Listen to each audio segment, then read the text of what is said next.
What's up, everyone? Welcome to Knowledge from Relationships segment of Can You Spare Some Change? With your hosts, M3 and Stan. First and foremost, we want to salute to Miss Polly. Thank you for tuning in, Miss Polly. All right.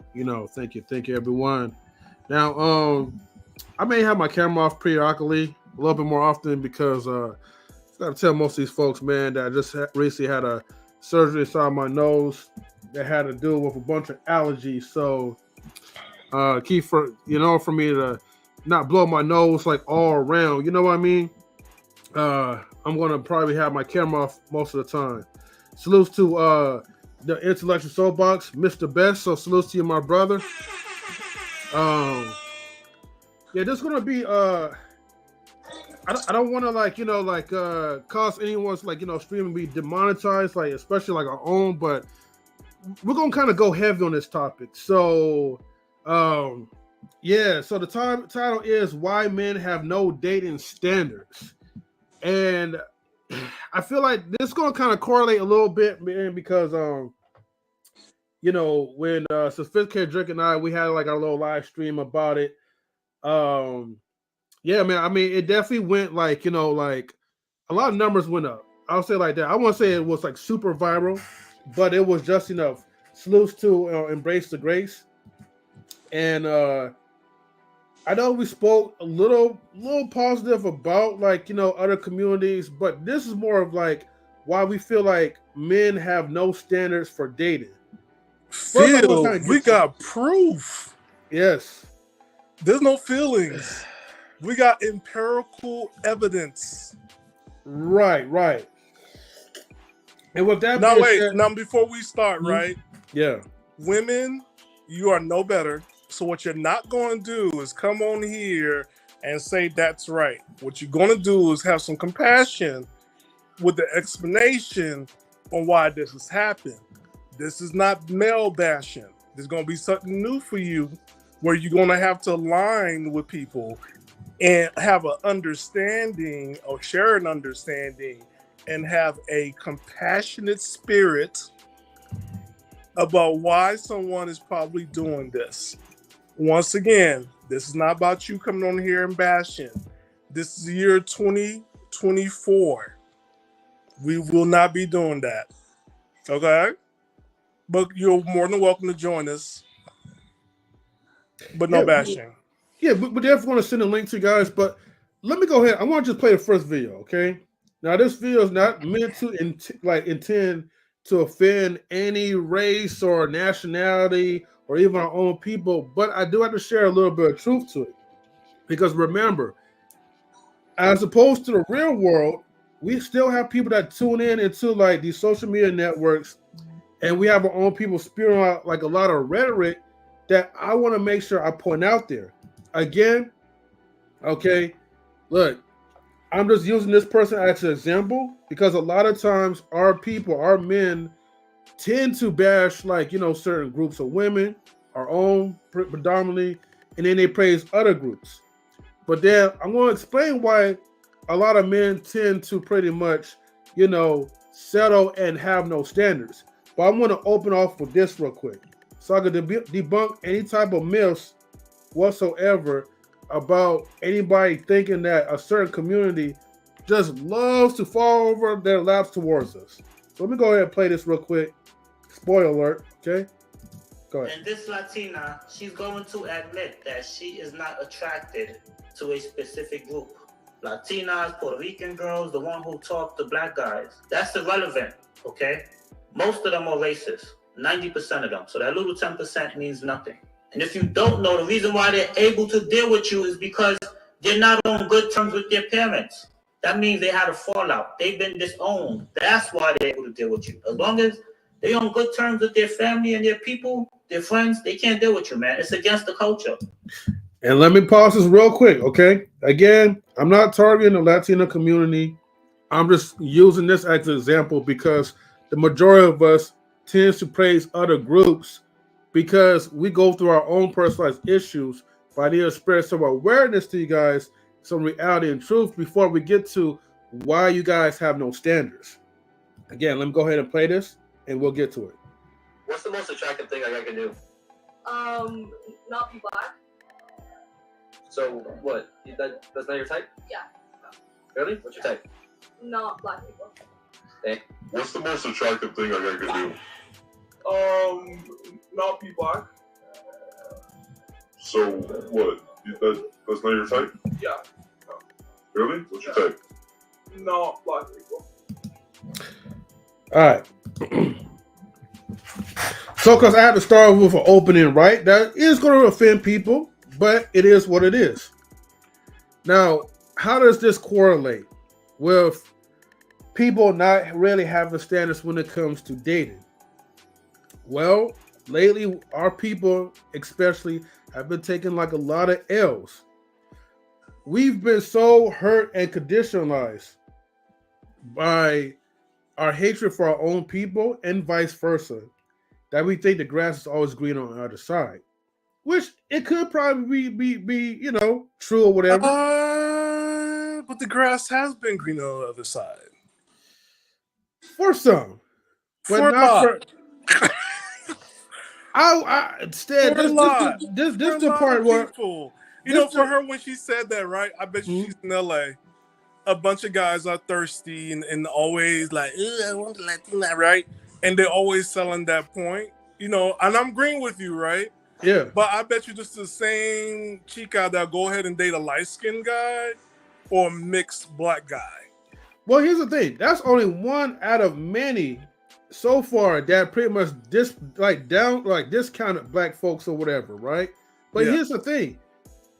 The part that I'm trying to spread awareness to is that a lot of times you do have like those people that will like you, like the Latinas, the white girls or whatever.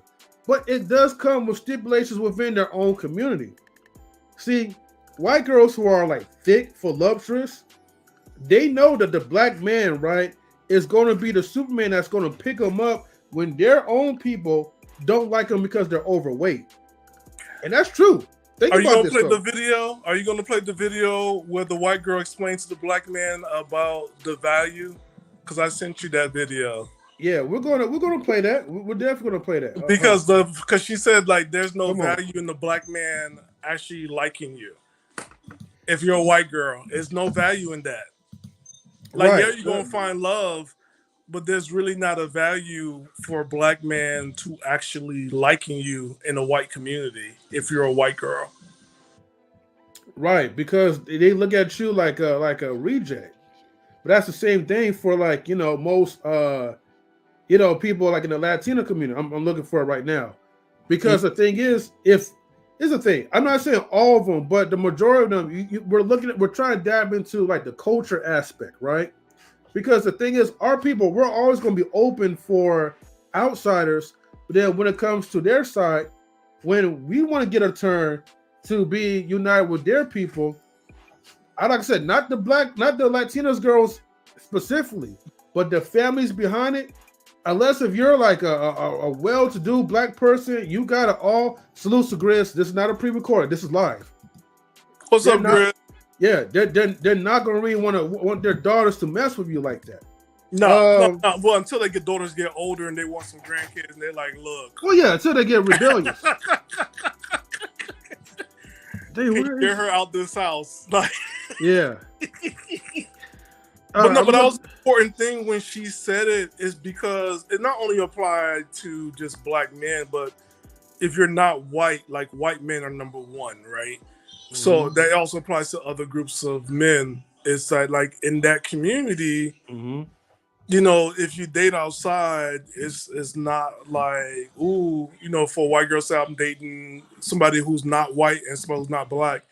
It's not like a status symbol. And that's what she explained. And it was interesting because she explained it because he thought that it was value. The black man thought it was value, that he was bringing her value, but it wasn't for her. It was just like, hey, I just like you because I like you. Right. It doesn't bring value in my community that I do like you. Right. And that's the reality that I want, you know, like brothers to understand, right? That although like, you know, we're somewhat like special like in our own way, but we're not like the gods like to their like, you know, community. You know what I mean? And I think that's what people have to understand. The reality is that like, you know, we're doing them as a disservice for even want to be with them in that relationship. And they're sacrificing their own culture and families just to be with us. On the flip side, they do find some sort of Oh, sorry. Hold on. Computer messed up. They do find some sort of value into us, you know? And yes, Grace, the black man is the most desired. I'm going to post a link so everybody could tune into it. So, and I'm going to pin this like to the top. So, Stan, you might want to send me that again if you can, because I'm looking. Okay, let me sign off and then come back. I'll sign off and come back. Okay, for sure. I have to log off and come back. Oh, dang. Okay. Wait, actually, do you know like the title of it? Oh, you're muted. Oh, never mind. I'm looking. Okay. In the meantime, while Stan like, you know, is logging off, he's gonna send me the video that I could play. And once I'm able to play it, then I'll do like a fair use to it. But again, so many windows I gotta open up. But I appreciate you guys for tuning in to the network. Everybody, please get the likes up, share the video, share on your community tab as well too. Again, you know, this is tonight's topic is like, you know, for awareness and the health for men's mental health. But ladies are also welcome to join us. Grizz, if you want to come and join us, feel free to come up. The link is pinned to the top, so definitely join into the StreamYard for that. Okay. In fact, we got Grizz up in the building. Grizz, salutes, man. Thank you for tuning in. Hey, what's going on, bro?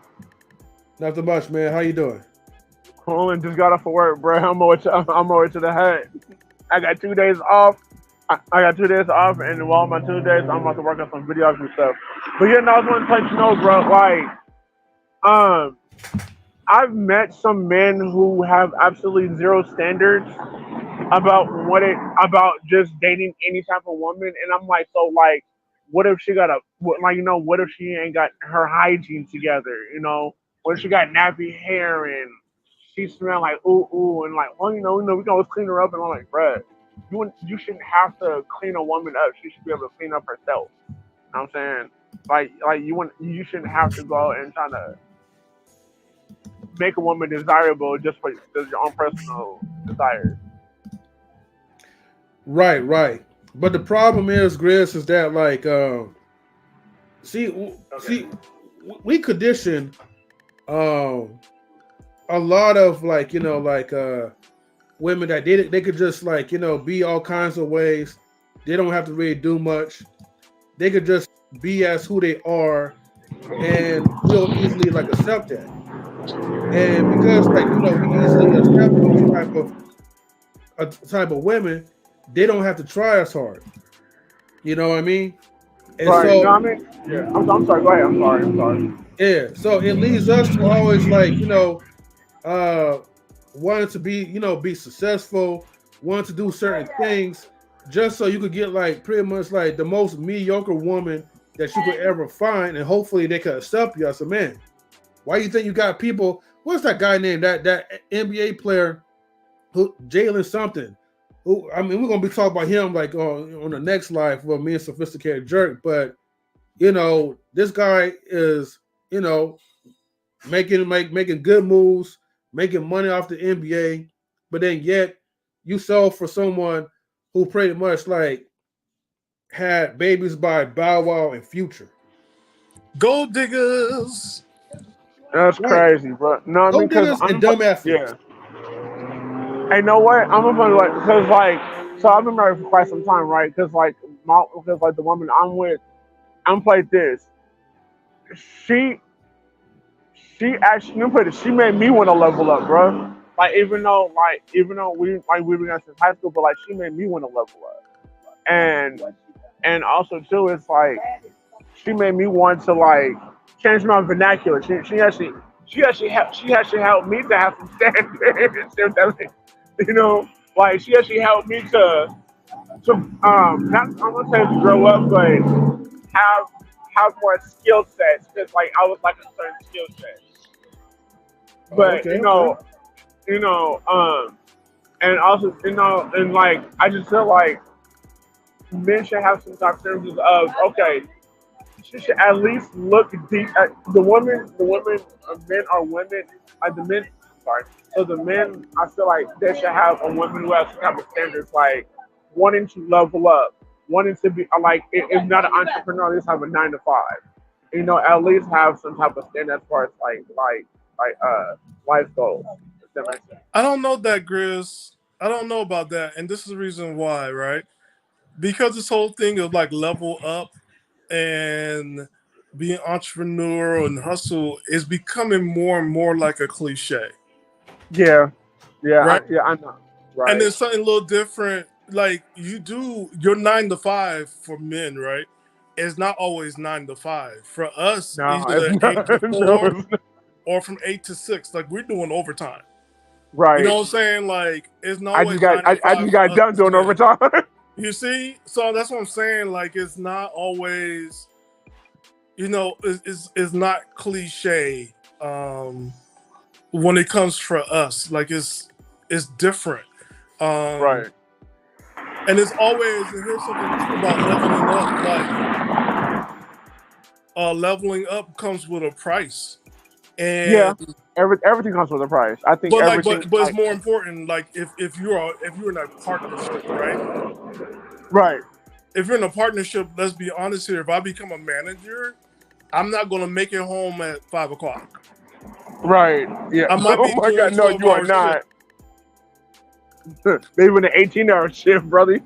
Okay, so that's what I'm saying. Like when people have these fantasies, and I'm going to call it fantasies. Like you gotta look at like, is this cost effective?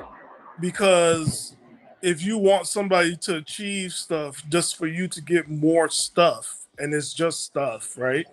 Right, of course. You have to look at it like your man is not gonna be able to come here all the time and blah blah blah, and he might have 2 work wives. I don't know what to tell people, but stuff for like the reality of it is like, this like it costs to be the boss. I mean, I heard it before until I became a boss, and I was like, I'll never do that again. Yeah, and I'm like this because like having a 9 to 5 or just being an entrepreneur, like you're gonna have a lot of late night hours, bro. Like you're gonna have like, because like me personally, I can actually tell you, having your own business is going to be like. I'm going to cut this short because I'm about to get rid of. Actually, no, never mind. No, but I'm going to cut this short though. But no, ma'am.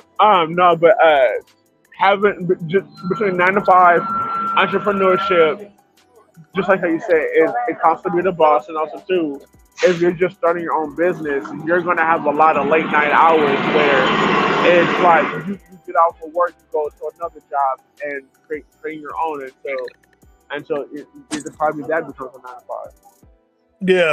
Yeah, that's what I'm just saying. Like this whole cliches and stuff. I'm like, yo, like let's look at reality based from these cliches. Everybody's saying it. Do people actually know what they're saying? Because I'm like, I know you know what you're saying, but for everybody else out there listening and they just keep on regurgitating it, I'm like, yo, like slow down a little bit. It doesn't Right. work. But hey, we're about to go to the video. M3 got it queued up to where the Hey. white woman explains to the black man that there's no value in dating a black man from a white girl's perspective. I'll put myself on mute so we can hear the video. All right, for sure. Fair use in all. So let's go ahead. We're going to play this. Shout outs to the Hawks twins, too. Oh, hold on. Let me unmute that. Let's look at it again.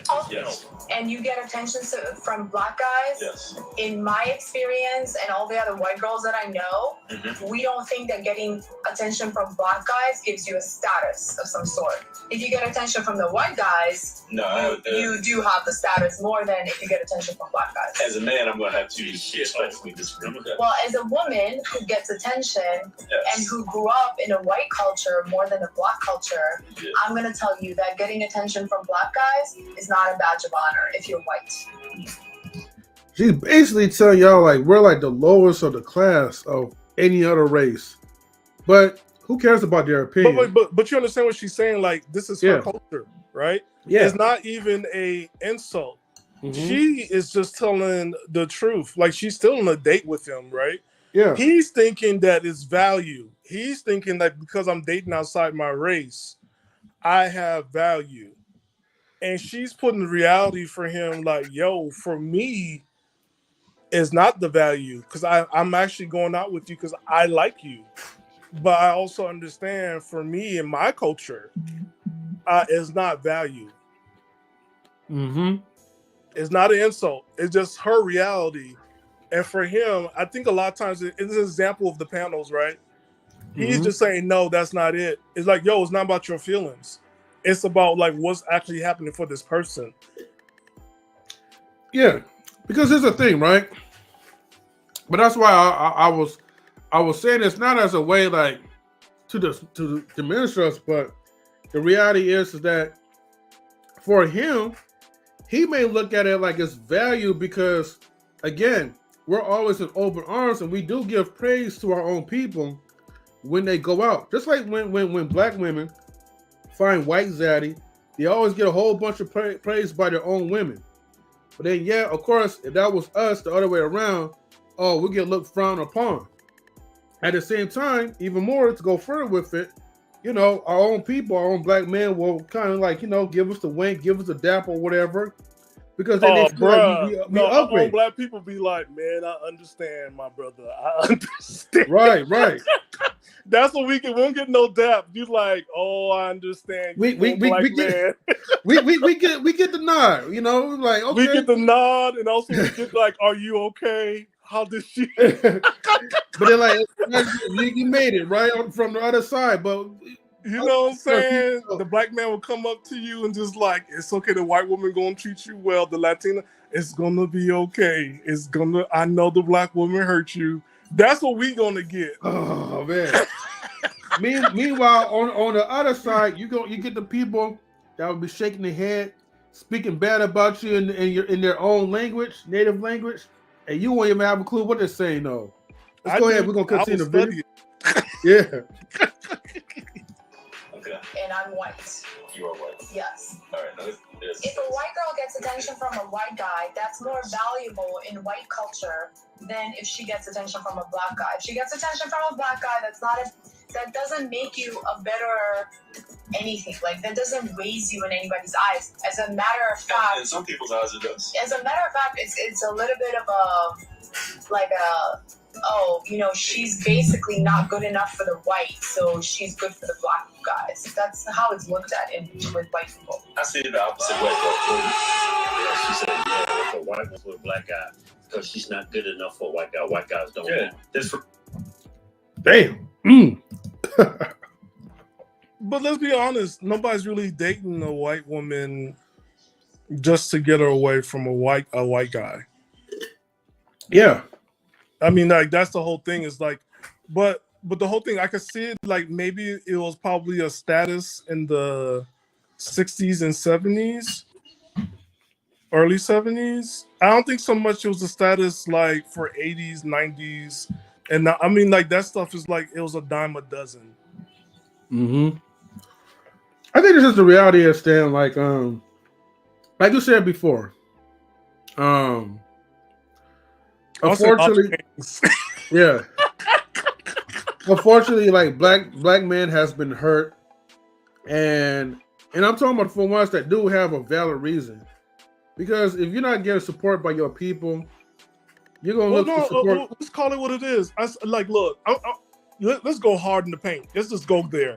Okay. If you're not have the opportunity to love or to date a black woman, and you yourself is black, and then next thing you know you're dating white, or your parents move you into the quote unquote good neighborhood where you're the only black person around, and then Lord have mercy, a white woman takes you in, or whatever race of woman come and get you, and you fall in love, you have kids and everything else that take place. Look, that stuff do happen. Now, so that happens for black women, right? I think a lot of times people want black on black to happen, but like I've told you several times before, you and 84, and maybe Grizz, I don't know who Grizz's wife is. Is she black? Grizz, your wife black? Yeah. Okay. She's black and Native American. She's black. That is Basically, she's rare black. in Yeah, California. she's black. Okay, I'm going to tell this to everybody. What happens in the West Coast happens in the world. To find a black man marrying a black woman is rare in California. It is rare. It's really rare. Even sometimes I get confused. I'm wondering which one of my parents are white, and I forgot they both mixed. But I'll be okay. Let me chime in on that part, right?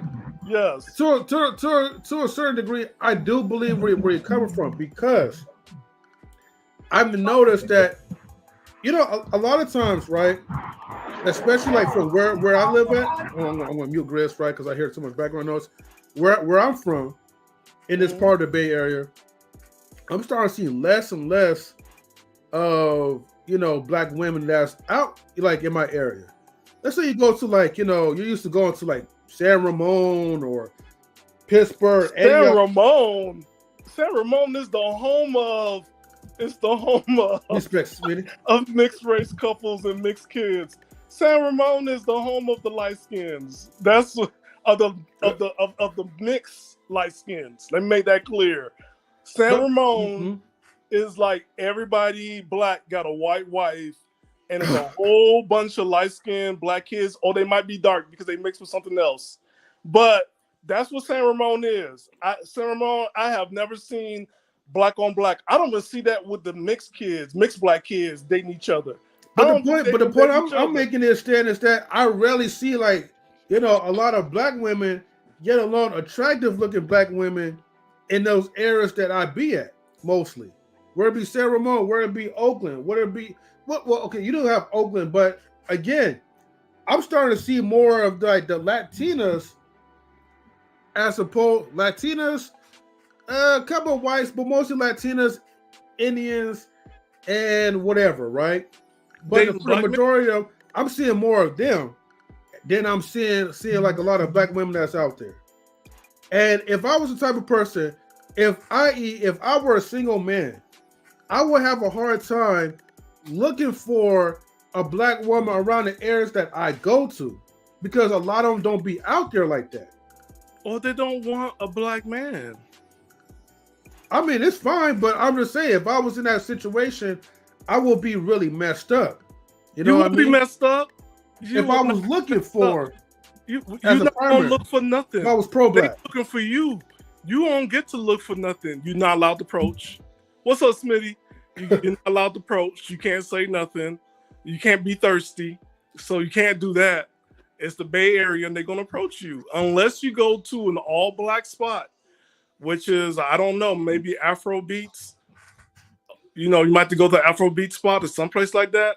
to find a black woman to date, but let's be 100% real. Growing in the Bay Area, like, even, and I'm gonna say this again, even the mixed black people don't even date themselves.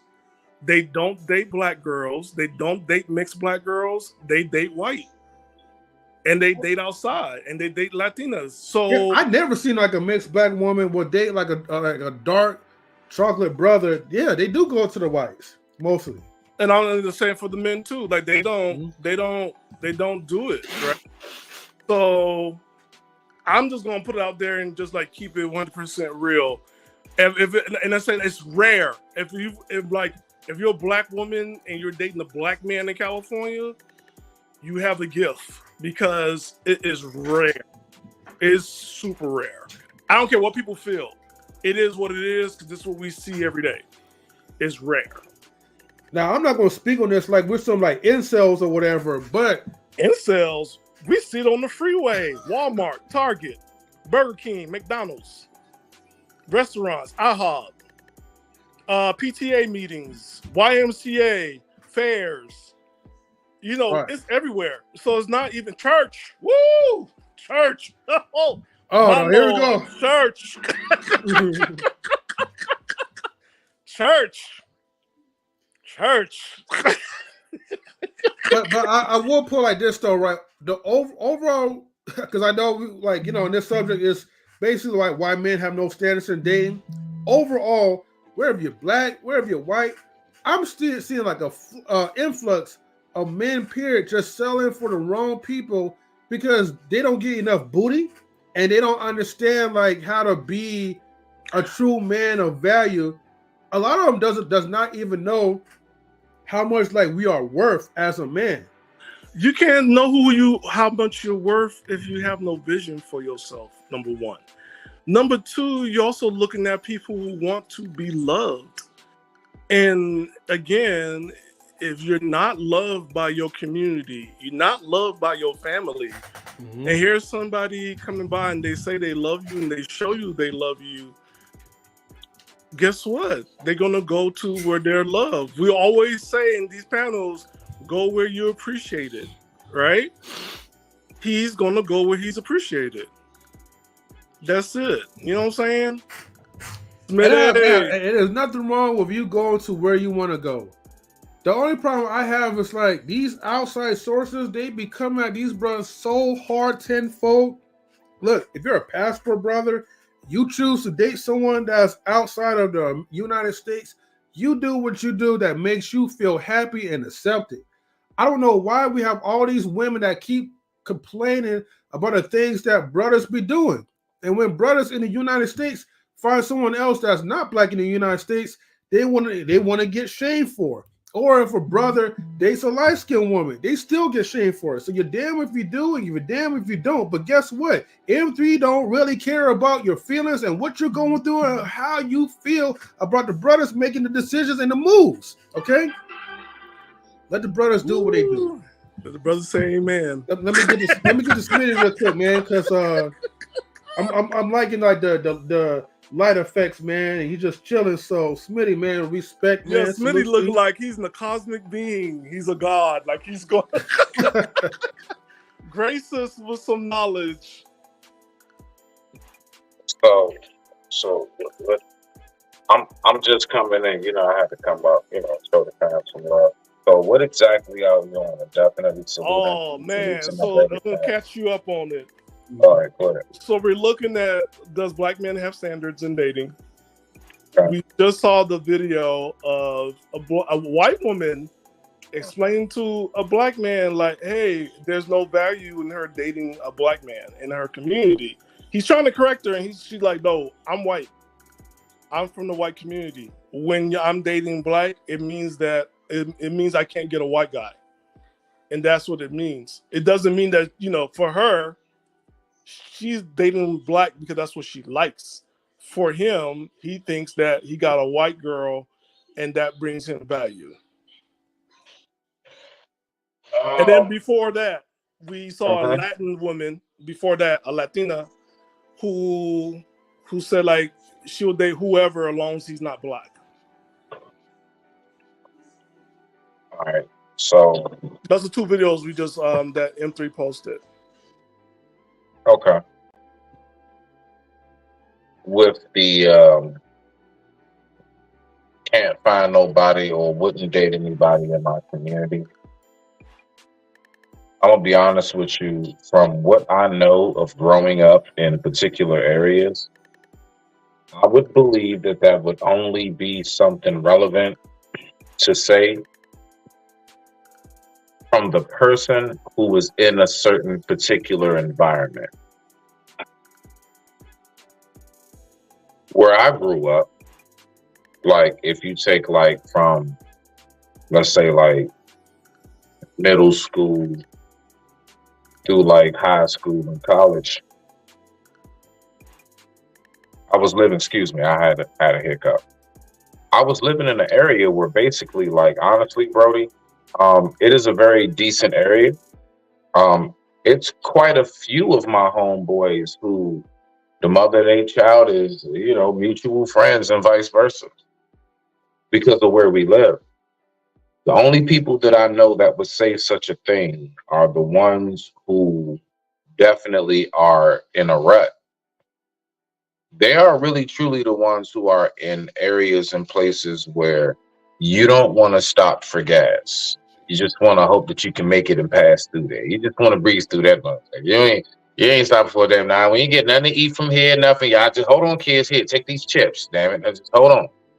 Give it about another And we 2-3 do have miles. those areas in California, Smitty. So if people tell you California don't have that, that's a lie. We do have it here in California. So, you know, at least with that part, that's how I can see that right now. When you were speaking on the Latina women who are like, you know, don't bring home a black man. Honestly, brother, like I don't know, like who are the people that would be shocked at that? Besides those who have been under a rock, basically.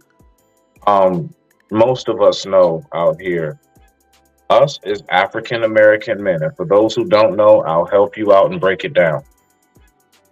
Sexually desired, we are top rank.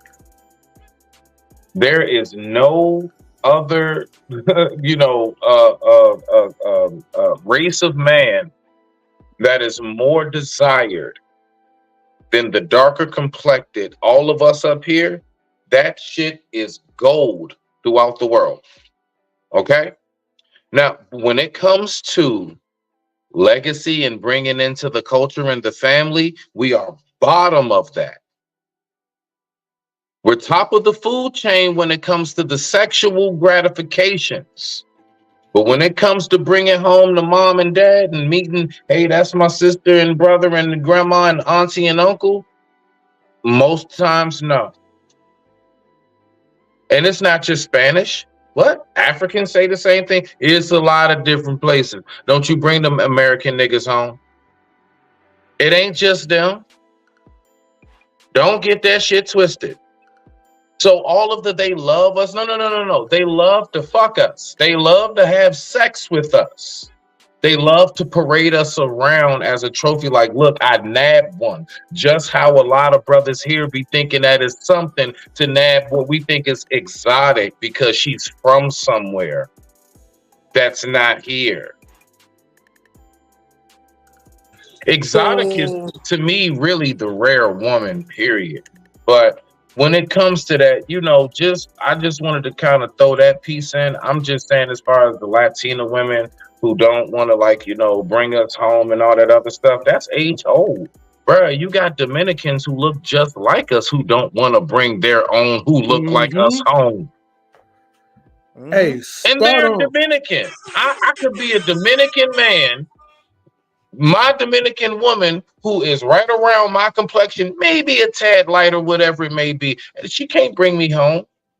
She got to bring home Rico. I mean, she got to bring home Ricky Martin. She need Ricky Martin. You got to bring home Ricky Martin. Yes. You got to lighten them kids up. You can't have both of y'all too dark. Everybody knows this. And both of y'all light skin. You gotta be white. But I digress. My mic is muted. Rock out. No, don't say mute. Don't say mute. Don't say mute. Hold on. Wait. Stay. Hold on for a second. I'm right here. Yeah. Smitty, I'm glad that you touched up on that, right, and you spoke on that part very well and articulately, because the Thank thing you, is, thank you, thank you, we M3. no problem, no, thank you, because I mean, come on, a lot of times when I be saying something, right, people take it the wrong way and get offended, but I'm too straightforward, right? But the thing is, right, the We reason why I know why. appreciate You got that machismo about you. I know, and I tell them I don't give a damn. You already know who I am. So of course. But the thing is, right, I like the way how you broke it down, because the thing is, this is what black men really need to hear. Because a lot of times before getting into these type of relationships, I know everybody, I know some people are looking for love, right? And I know it hurts, right, to know the reality that you are like a trophy to them. But again, you gotta, look at yourselves when you look at these people. When you see a exotic type of woman, she's kind of like a trophy to you in some cases. Someone that you feel like you could kind of show off to your friends, maybe some of your family members or whatever. But ultimately, right, it doesn't work on the other side. But then yet we are sexually desirable. And the reason why I want people to hear this is because maybe if we understand our worth, we will really take things at the heart, and we will play things accordingly. Meaning that, okay, that you probably cannot, right? The chance of you actually being in a committed relationship where this person becomes like your wife, and she takes you home to her family, is going to be very slim. Okay. Yes. Not to say that it may not happen, but because it does happen for some cultures. But what I'm telling you is that if you look at your worth and look at her worth and understand the game, use it as a way to your advantage. So if she desires you sexually, right? You be that type of guy, right, that could give her that gratification for the sexual nature of things. But if you want to look for someone that's like, like a wholesome wife or whatever, that you ain't really got to deal with, then that's when you have to kind of like count the cost, count your options a little bit, and understand what your future's are headed towards. So basically, if you're a man that you're just only looking solely for relationships, for marriage, okay, maybe those type of people are not going to be the ones that you should be searching for. Okay? Again, I'm not trying to knock nobody's preference. I'm just trying to give the reality of certain situations. Okay? There's still hope for anybody. Just make it clear. But if you're like a dude that's like, hey, you just a straight nigga, and you don't really care, and you just like, look, I just want to get my rocks off. I want to like, bang as much chicks as I can. Then you have these certain type of women that that you could kind of like elevate your options with, because they only desire you sexually as a man, but nothing more than that. Well, something also too, M3. What a lot of us got to remember too is this. I want us to pay attention to something. Being over here in America, we are mentally, like psychologically, we are accustomed to melting pots. Even I don't care, even though we know we still have our like districts where it's like, this is primarily these folks, that folks, whatever. In America as a whole, these 50 states, we are accustomed to a melting pot. When you go overseas, you have to remember they're not. It's majority just them. Why you think us as American dudes, I hear a lot of dudes who travel, the main thing they always say, oh yeah, you think niggas don't get along over here in the States? Wait till you're over there in the other countries and you come across another one of us. That's how rare we are in that sense as far as the African American man. So when you over there, they're more accustomed to them grandkids and them grandbabies looking like their own. They're more, see, you got to recognize what these people truly value. They value their culture, their customs, their traditions, their everything. When you mix with them, see, it's not even always just about, oh, he's African American, he's some shit. No, you could be from anywhere else. The fact is that they want to preserve a certain legacy. a certain tongue that they speak and everything else. Are the kids going to talk what we talk? Are they going to know the traditions? Is this person with this child eating what we eat? The whole nine. They have a lot of things that's incorporated into how long that civilization has been able to sustain itself. And and a lot of folks don't realize when you go in, it's not always about being racist. It's you're not them and they are not you. And they're drawing the line and they're making it clear. We don't want to dilute. We don't want to water down this bloodline. We want to keep it pure. We want to keep it as pure as possible. And a lot of folks be taking and looking at that the wrong way. Why? Because you're coming from a place like this right here where we all are right now. I don't care what state you're in. If you're in the states, the 50 states, that is what it is over here. So a lot of people are what my lady would call, I guess you can say, not culturally aware, right? And you're not hip to how other cultures and other religions and everything else, how they operate.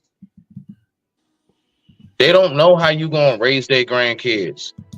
They don't know if you're gonna want to take them back to where you from. And they can't see them. They don't know how much of an influence they're going to be allowed to have.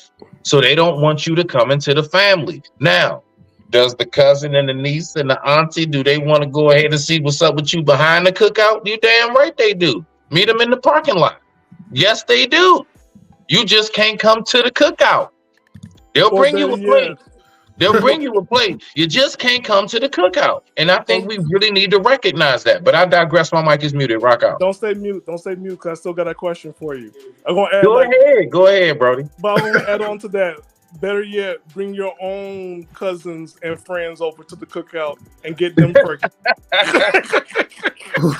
Only stand, yo. Bring a brand new race of black people.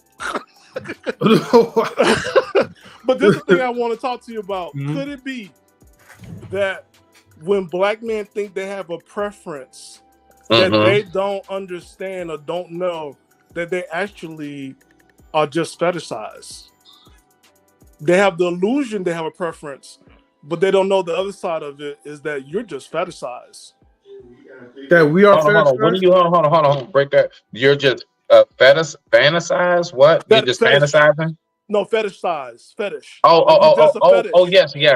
Yes, because that's what I was saying as far as just like how a lot of like at one point when it was like really truly a big thing at one point in the late 2000s, a lot of the rappers, a lot of the athletes, they had to have that white girl on their arm. I don't have nothing against that shit. I don't give a fuck, bro. I don't care. But my whole thing is that I believe that the white hoes, okay, and I say it just like that. I believe that them white hoes was more so fetishized, just like how you said. And I believe that what a lot of guys don't realize when we go overseas, they hear the stories, they hear the little, oh yeah, black man, big kid, yeah, big ding ding, whatever it is they say. You know what I'm saying? I'm gonna like they hear the stories, they hear all of the, you know what I'm saying, and then on top of that, we are naturally more cut physique. They see us, man. They see how that sun kissed the skin, that little glisten, that little bit of sweat that come off of us. That shit is attractive to them. Their men don't look like that. I want to tell people and they want to taste it at Hershey. I promise you. When I was in Korea and Hong Kong, a lot of women and men will follow me into the bathroom just to see it, and I'll be like, "Yo, that's sexual harassment. That is a violation of property, and I mean violation of privacy." But because I was black, and they're like, "Oh my God, there's a black guy." They follow you. Now, don't you remember the old saying? Don't treat me like a piece of meat. Oh yeah, niggas, go overseas. Oh yeah, you'll see what sirloin is. Oh yeah, but that's I think you'll see what sirloin is. Maybe the guys see the attention and appreciation more of love.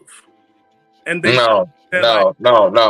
They've never really had what they're getting over here. And that shit is something. Listen, it's just like the person who's never had fucking money before and they finally hit the lottery for like, 2.3 million. And they don't realize that 2.3 million can be out the window like that. They haven't had the attention before, dog, and it's something brand new to them, and they just don't know. They don't know how to contain themselves. And it is what it. Listen. I'm not even like going on them or saying nothing bad. I examine that shit, and I know what I'm observing. So they've never been appreciated, right? Is it safe to Exactly. say? They're finally getting that kind of like, wow, like I'm talking about simple shit, like even down to just making them a meal, bro. Like listen, I don't know, men don't look, guys like myself. Gosh, that is so damn normal.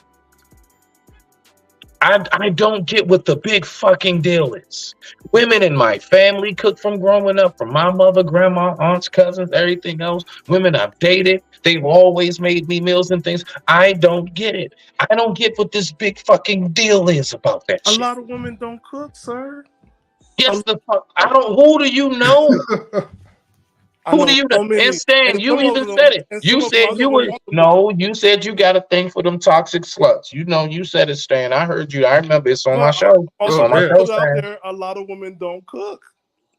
I cook, and all my relationships I always cook. So you go for the toxic ones. I'm just saying, like the little stuff. Okay, cook whatever. Little being like attentive to the man, whatever. I'm just saying, like, look, I'm not even trying to talk like no, because for real, honestly, again.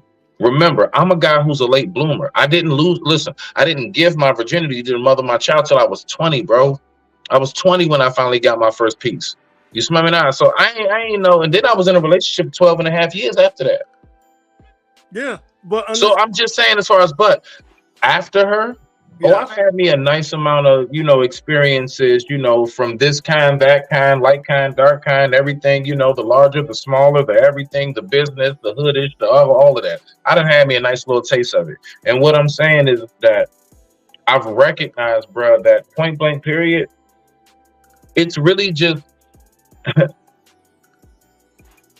it's how I go about that.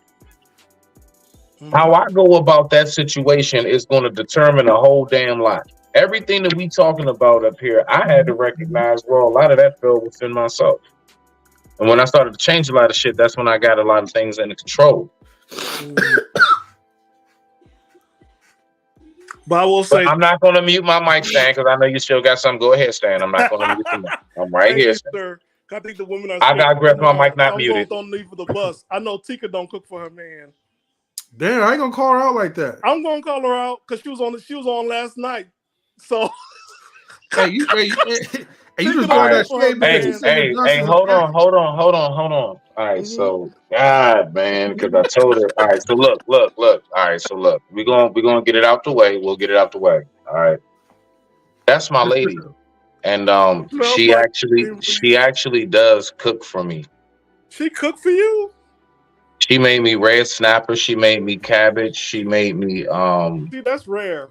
Rice and peas. Women don't cook, and she's Jamaican. And she drove hours to bring it to me. And she's Jamaican. Jamaicans don't cook for nobody. She definitely knows what to do in that kitchen. Her daughter had something going on, whatever. She made cupcakes for the classroom and stuff, and them cupcakes look good as shit too. She know what she doing. My lady know what she doing, brody. All right, so she know what she doing. A Jamaican woman making anything for a man. That means she does. She definitely she loves to do it. She loves to cook for me. See, rare. Hey, see, a person like that deserves like a wrench. Oh no, Smitty, are you? Make sure you're in the chat so I can give you a wrench as well too. Yeah, real shit though. Tika, you deserve a wrench for that. That's the thing, that's my lady, yo. Yeah, She, how do men get? She's the real one. But so, how do men get away from or even acknowledge the fetishization of being a black man? Because when you look at it, right? I don't know if you've seen, like, if you look at Cher, she's a 77-year-old white woman with a 28-year-old black guy, or is he 30 or under 30? What's you say? Cher. 77-year-old white woman who's dating under 30 black man. Yeah, like how do leftovers, right? I don't know if we can call Cher leftovers because she is a legend. No, I'm talking about like I'm talking about the other dude that she's dating. That's like leftovers right there. Allegedly. Now for yourself, you got to put in the views of this. I mean, at some point, it's like, no, you good though. But yeah, hold on. Let me, cause you said that video too. Let me go ahead and pull it out real quick. Give me about a second. You sent me all kinds of stuff, Stan. So hold on. There it is. Which one we looking at?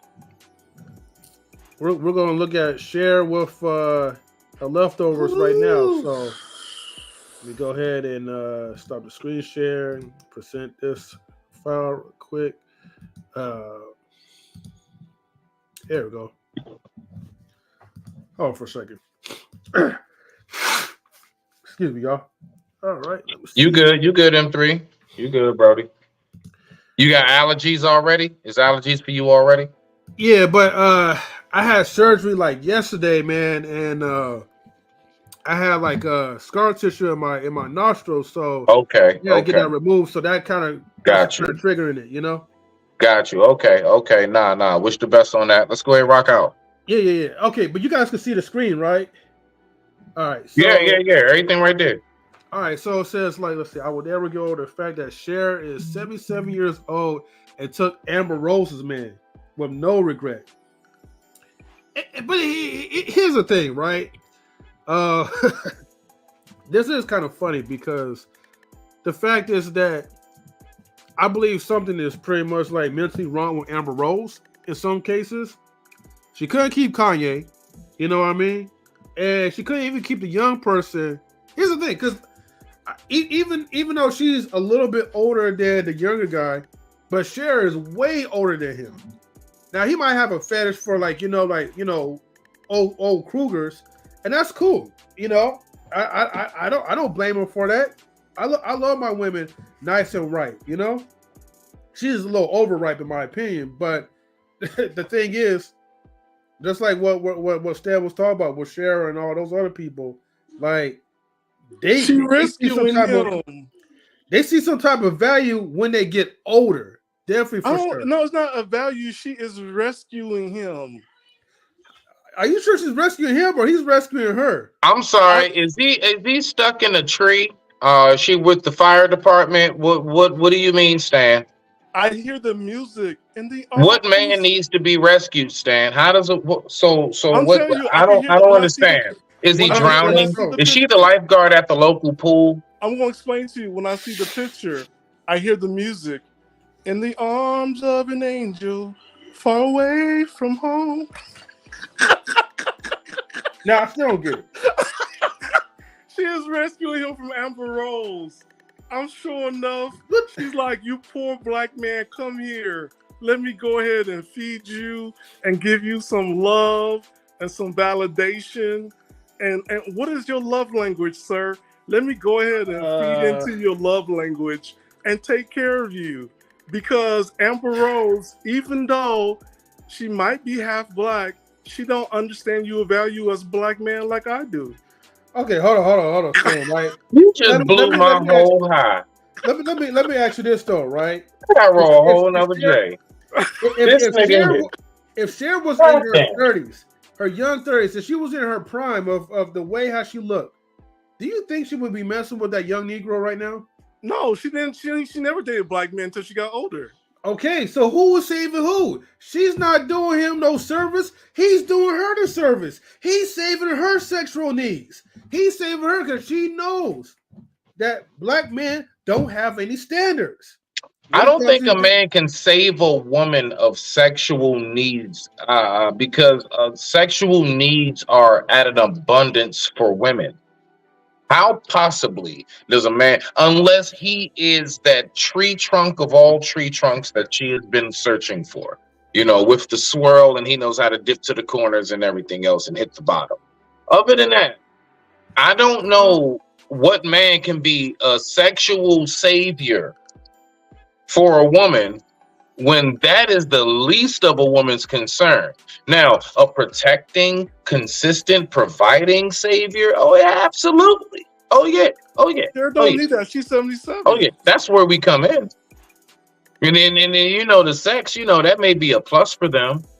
But I don't know no woman, even down to a Precious, nothing personal to sis. But I mean, I don't know no woman out here that doesn't have, that, like they can literally go outside, stand outside with their best outfit on, hold a sign up and say, first car pull up, I'm fucking you. And I promise you, the line would be out of this world in minutes, if not seconds. And that's for the average. That's for what we would be calling 6s and 5.5s. So then, therefore, Cher is saving him. No, I don't want to see. This is what I'm talking about. Is my man caught in a tree? I don't understand. Is he drowning? Well, he was drowning with Amber Rose, and Cher just came and rescued him from. Oh, she that wet? She got that Fiji? I mean, I don't know. I don't know. I mean, I'm just saying. What are we saying right now? But he could have went with any other woman. I mean, but that's what Cher came in. Cher came in and rescued him. Okay. From the life. Like I said, it's either he enjoys cougars or he feel like he can't do anything better. That's a Grand Cougar. That ain't no cougar. That's a Grand Cougar. That's a umbrella. That's Grand Puma. Yes. But the thing is, like, okay, as far as like someone that's her age and she's looking, because here's the thing, you could find like, like attractive men that will be happy to like go out with you because you have that status, your share. But maybe someone that's part of the huh? They can't, because most of the men her age want somebody Amber Rose age or younger. Right. But it's, like I said, but when you find somebody in the industry, right? I don't know what he does like for a living. Industry such a bad look. Let's not put the industry in here. It is because they rather go with the people within the industry as opposed to going with some random fan, right? That's going to pretty much screw them out of their ducats later on in life or whatever. So she's looking for someone that really doesn't have like a lot to that probably has something to lose. He may have a career that's going on. He may be a musician. I don't know who the hell that guy is, to be honest with you, because I didn't really do the research of his background. I don't care, right? But the point is that if I were in that situation where, okay, I'm a celebrity, I know I could mess with any other woman that I want, but I understand the severity of it, that any woman that I mess with outside of my own realm, of my social group, they're going to take me to the cleaners. They're going to be the ones that are going to be having some accusations. But if I'm dating someone that has their own career, that has something that's going on, that's on my level, okay, a lot of times I don't really have to worry about that. And especially if I ain't trying to marry the chick anyway, So basically what you're saying is he's nothing but a male Instagram model. He has something going on. So of course. No. What you just described. He's a male Instagram model because he's only going to go to the highest bidder. And he's not the only one, right? Think about it. When you look at allegedly the Kardashians, the father and the mother, they're both dating black men. Mm-hmm. That's on my check, allegedly. Even when he, did his careers, he got a black man. She's also older. His ex-wife, she got a black man, right? I'm looking around. Everybody is plucking black men left and right. And so what we're saying here is like the black man is not only fetishized, but he's also, if he plays his cards smart, he's the new Instagram model. Whatever helps him get into that door, but again, as I'm saying, she's looking for men, right? That does have something to lose because she don't want to deal with a black man. Okay, but she's not looking for a fanboy. That's what I'm saying. And I guess if he just so happened to be black and he's willing to accept her, because they know that most of us are going to take anything. We're going to take the fat white women. We're going to take the Latinas. We're going to take the ones that's from the hood, the projects of that other side of the community. The Hold on, rejects. they're not projects. They have yet to be gentrified. So They're whether not they're from the projects. border or not, we're going to take whoever that we could get. We're taking look. What we're doing right now is that we're pretty much getting everyone else's leftovers. The pass me arounds, not the pick me chicks. We're getting the bottom of the barrels. Okay, we're getting low quality, non-grass fed type of meat, and we're sprinkling it with. Sir, this is not a bash session. We just I'm told not women they bashing no can't come one. here I'm and not bash. bashing no one. I'm just being honest. This subject is about why men have no standards in dating. And I knew it was going to go to a different direction. That's why I want to keep it safe in here. But again, I mean, hold on, M3. They need to be loved. Why? everybody needs Okay, to be loved. so But we a know. lot of Go ahead. Go ahead. a Stop. lot of men not having standards in dating. Honestly, it's because a lot of men nowadays have not even had the opportunity to see what the bar should be set at. A lot of dudes, you know, they haven't really actually had that experience of really dealing with a woman who's truly down and about them. And having years of that encounterment and multiple encounters of that, or at least enough, or with one for a long stretch of time. Most men don't know what that's like. So when you take that times the massive influence of social media, right? And all of that poison, you definitely will have a large class of men who guys like ourselves would maybe look at it like you have no standards. Whole time to them, in their head, they believe that is the standard. That is the bar. I mean, in their head, they reached up, not down.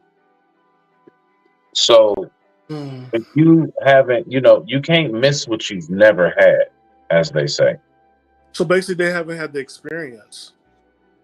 A large part of that is why that's the fact of the lack of standards. I'm telling you, listen, think about it. You know, haven't you ever heard of the whole like, I used to eat here, I guess, I don't know, burgers or whatever it may be, pasta or something from here. But once I went to such and such, oh man, it puts them to shame. I can't even go back because there's been a bar, there's been a standard set. Right. Expectation. So if you've never had that time where it's like, all right, I've had a taste of, you know, women, but then one day I came across that bar and she said that. And I don't know, Cherie,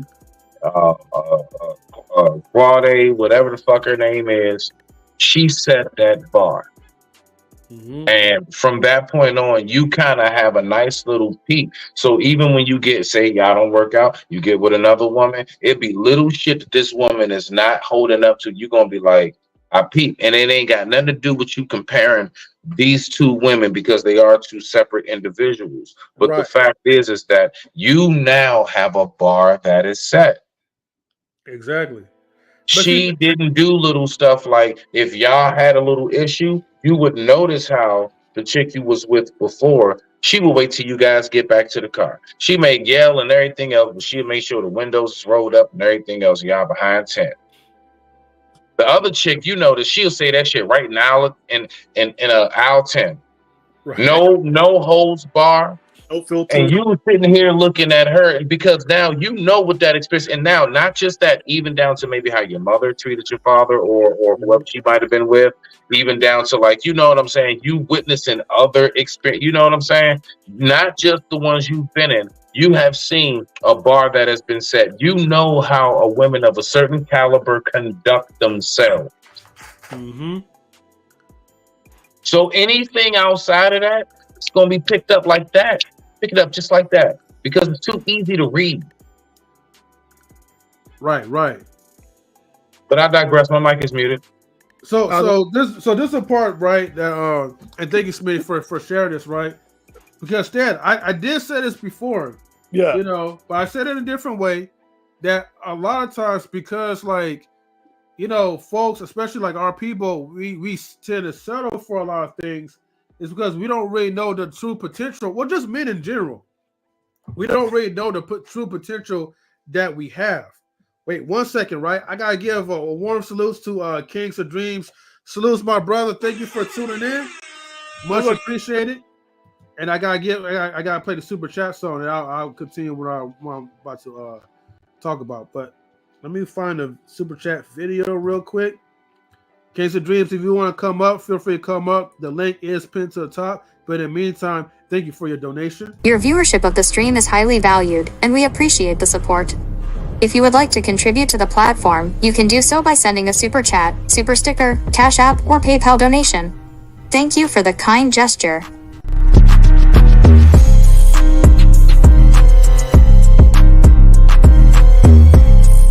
Appreciate the donation. I can't thank you enough. I'm rich, money, money, money. Anyways, thank you, Kings of Dreams, man, for your generous $5 donation, man. Much appreciated to your brother. Much love to you as well. Salute, salute. But anyways, like I was saying, we have to understand that because like we haven't gotten to a certain type of experience that we discover our true value and how much we're worth.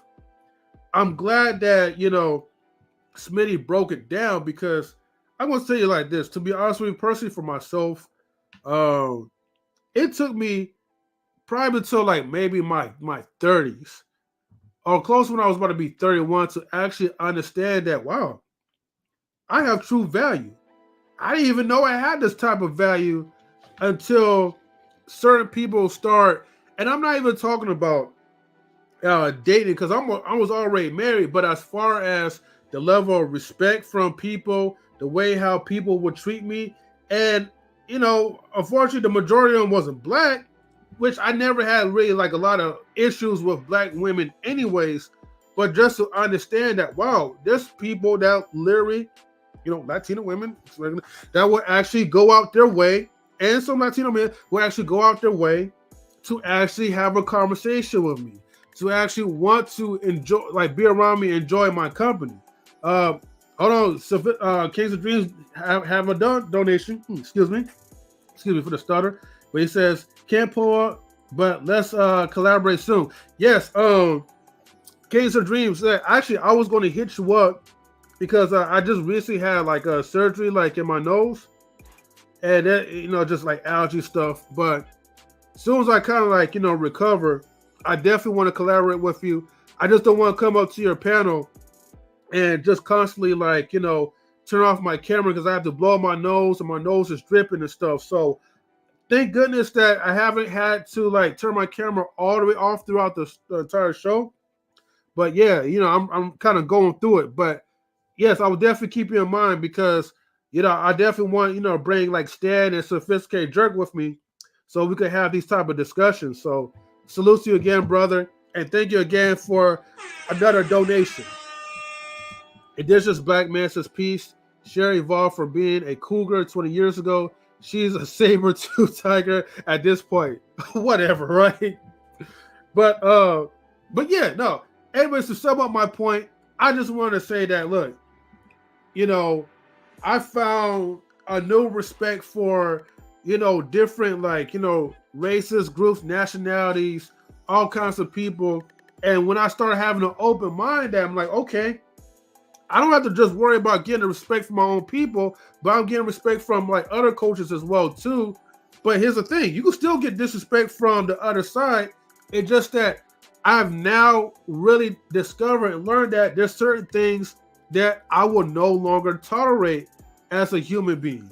You know, we're dealing with other people. I don't care if you're a churchgoer. I don't care if you're like one of us. I do not tolerate people that's being disrespectful. Even if you're like a longtime friend or whatever, female friend, whoever, you disrespect me, hey, you gotta hit the high road, you know, until you come back to your senses, apologize, or learn how to act and treat other people right. But anyways, my wife came here and says, "Thank you for being here, wonderful Chatlanders. I appreciate you for being here in support of knowledge and relationships." Brown. Salute to Mr. M3. Salutes to Stan Jones. And helpful topic. Okay. And she says, "Smitty, salute, respect." Thank you, dear. Salutes to you as well. But yeah, Smitty, thank you for again elaborating on this, because again, ultimately, this is something that, like, men need to really hear. We just wanted to make sure that you guys understand your worth, because I see value in you. I did not see value in myself until like in my early 30s. And if you're a lot younger than that and you're listening, please take advantage of this and understand that, and do research, please. Understand that you are worth it, men. You have a lot of value that you bring to the table. Okay? You do not have to be second best or feeling like you have to like beat your chest to really try and get the approval of some of these women. You could do it all like by just being you, but being the best version of you. I'm going to say this. Everything you guys say is correct, right? Yet, I'm looking at this younger generation, and I don't think they're going to believe it, because they're going to see themselves in the eyes of others, and it's more about being accepted by other people than them accepting themselves. Not saying we did say anything wrong, but that mindset that they still have is I don't know how people going to fight it. I just don't know how. Smitty, how can they fight it? Honestly, I only have one answer to these things continuously. I know this sounds so off because,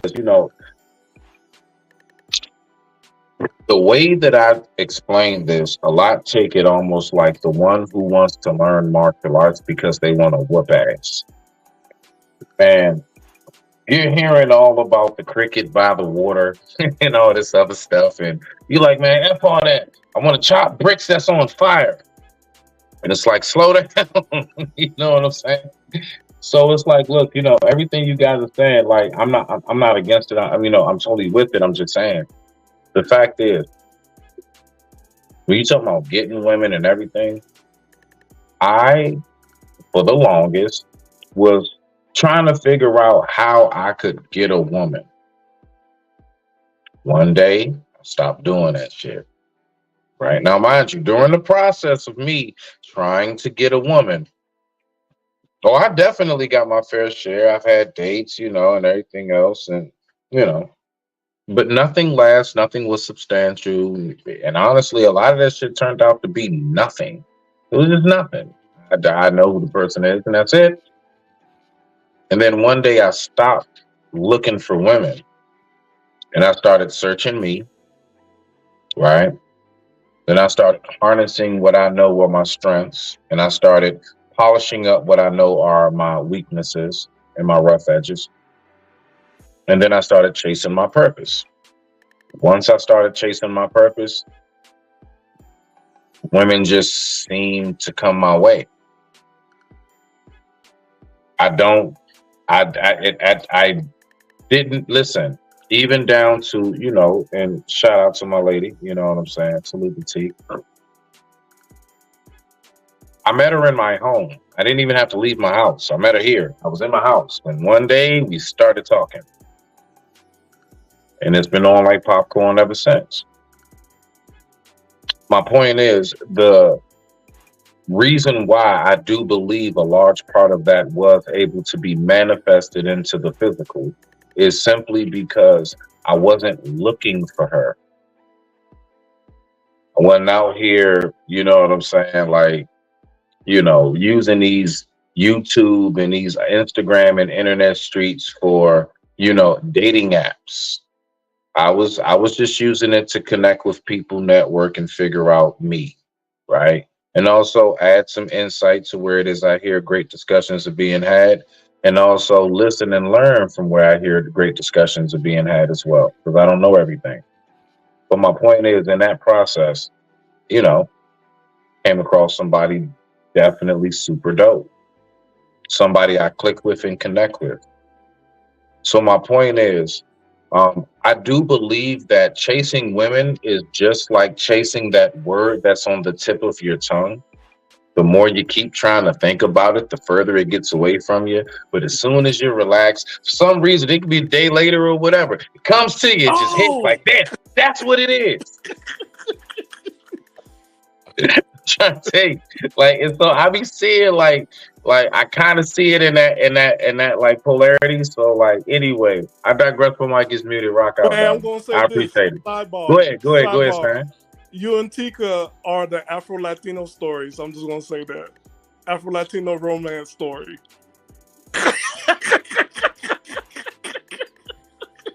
So be Whatever caught up you in want the to call it, I algorithms. love it, so I'll take it. Whatever you want to call it, I'll claim Yeah, I was it. gonna add You it to got the it. algorithm. for Everybody's the like, kids you know, in the to Stan's future. eyes. Look, it's gonna happen to me too. Oh God, have mercy on my soul, dear Lord Jesus.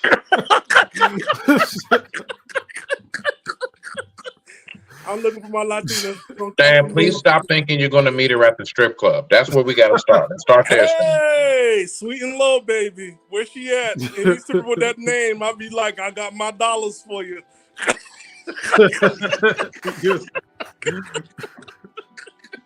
That is my stripper right there. Any stripper named Sweet and Low, I already know. I'm like, look.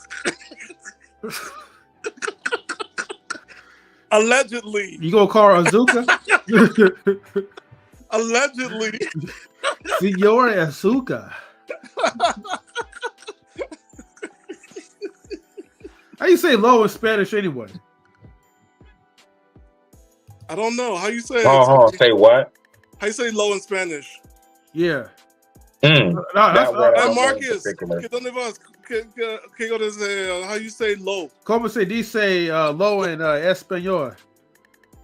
I know Azuka is sweet in Spanish though, so you're gonna get like what's it called? Joven? Azuka Joven something? Young Sugar or something? No. Sweet and Low, that's the name of the strippers that's allegedly that Stanley Joseph liked. Oh, but that's gonna be her nickname. Allegedly, when Stanley Joseph goes to a strip club, a stripper named Sweet and Low is 10 out of 10 for Stanley. Allegedly. Hey, just to put this out there, right? So, like, please be advised, right, that what we're discussing our political. Come on, man. That was What if she's not working that night and it's her sister Pink Pack in the building? Pink Pack is in the building. No. The nights I go, the nights that Stanley Joseph go. and again, folks, right? The desires, right, of our panelists, like Stan, right, are not necessarily the viewpoints of Nash relationships. We don't love them strippers, all right? So, would you settle for her Aunt Splenda? No. For Aunt Splenda? Yeah. Auntie Splenda. No. Why not? She's nice and right. I know, right? She has like a different type of like taste to her. Because Stan's still feeding over her mama sugarcane. That's what it is. He still wants mama sugarcane. It doesn't give you cavities too, Stan. So you gotta look at, think about your blood sugar levels. Boom. You should go with Auntie Splenda. Play the organ music. Wait, hold on. K-Man says it's Baja. Okay, so Azuka Baja or Baja Azuka? I think it's Azuka Baja. Okay. That's going to be because when you go to to a strip club, you got to go in the best of the very best there. Azuka Baja. Because that's a Friday night or a Saturday night. Saturday night. And if you go on a Saturday night, we got nothing but demons and gremlins because they're all hanging from the ceiling. And we have Azuka de Baja. Allegedly. That's gonna be for me. But go ahead and pray for me. Don't come for me. Like Baja California, low California. So then would it be called small California then? Because we do have Baja Fresh, right? Or is it Baja? Something. No, we do have Baja California. We do have Baja California. Mm-hmm. Wow, actual so small California then. Mm-hmm. Oh, muy poquito. Okay. Anyways, so allegedly, when I used to go out, I'll go on a Saturday night. He said allegedly, but I think that's allegedly. I think he still goes out to see Azuka de Baja. I'll tell you this much: it will not be in California. Ain't nothing like strippers in the South and the East Coast. That's all I'm going to say.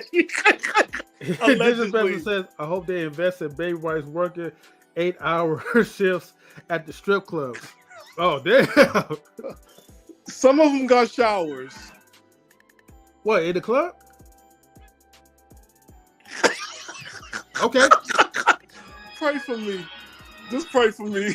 Let's pray. Stand. Are these showers in these strip clubs golden? No, these are actual showers. Okay. So no golden. Okay. You talking like nothing like fancy like? No, sir. I'm talking about liquid. Yeah. No. We won't. I'm talking lemonade. It's not that. No, it's not that. It's not that. That's something else. That's a different type of party. Oh, okay then. Official name is Baja California, Mexico. Okay. Baja California. Anyways, thank you, K man, for clarifying all this. Anyways, so but again, the strip clubs in the South and in the East Coast, they work hard for their money. They work hard for their money. Okay. And they go from the ceilings, and that's why I said you. Okay, so since we're on that part of the topic, right? On which part? Since we're talking about like strippers, right? You know, and strippers need love too. Right. But here's the thing, right? If men, for the men that goes to those strip clubs, are those men looked at as men of low value? If you feel like you need to go to a strip club to pretty much like entertain yourself, or no, that's value because you bring in the dollars. You're low value if you stay away from the stage. You're low value if you stay away from the stage. If you wear the wall, you're low value. You ain't got no money. Allegedly. So basically, like you're a wallflower. Nobody wants that. You're gonna have to be kicked out. Either gonna buy some drinks, or you want to have to like do allegedly. So what does that make you like when you get on top of the stage with them? If you're close to the stage, that means you're making it rain. You got some money. But what if you get on top of the stage though? You're not allowed to get on top of the stage. Not all of them. No. Well, what if you do it though? No, it's security. They really don't play like that because you got people collecting the money on the floor and everything else, so they're not playing with it. So security just be on you, just be like escort you out. Yeah, like you can't. Yeah, because it's about the girls being safe, and then because you got other girls walking around collecting all the money, and also the person who owns the club got to get their cut, so nothing's for free. So again, if you buy the wall, you're either going to pay for a dance, a lap dance, or you going and also you're buying drinks. You're not going to come in there and then just watch. Allegedly. All right, salutes to hey, hold on. Before I get ready to go, I just want to say this. I'm not trolling, I'm not bluffing, nothing. This is a true story. Live a life, sweetie. I lived a life. So it was my homegirl JD. It was her birthday. And so out here in PG, we had this strip club, this famous joint. It's called Fuegos. It was out there in Hyattsville. So we went out there. So it was me, it's JD, it's my homeboy Fedge, which is like my OG. And it's Nunu, right? So it's 4 of us. So we at the strip club, we in there. We ordered one of the dances, right, for her birthday, you know, because she just wanted to do some fun, you know what I'm saying? You know, she one of them, she has her fun. It ain't even about if she go that way. But she do her thing. We get the strip over there. We all like in a circle. I remember I got like 51s. And so while she's in the middle dancing, we're all in a circle and we're kind of tight. My homeboy Feds and JD, they throwing the money. Me and Nunu. Nunu was like a slight titsy right. She's next to me, but slightly right behind me. Every time they threw that money down, I step on something and I slide my foot back. Then she pick it up, step on something, slide my, and I'm telling you now, to this very day, I don't know how we got away with that, but we did. So I think we spent about 30. The dub came back. Dub came back home. Don't ask me why we did that. But it was just some, I don't know. It was just some like, so when you was talking about that saying, I ain't gonna lie, that shit reminded me of like a true story. Like, and trust me, every last one of them remember that night. I promise you they remember that night. Yeah, the goal of going to a strip club is to not to always go to a strip club. It's to sporadically to go to a strip club and build memories with your friends and then walk away. I'm all right. I'm gonna put it like this though.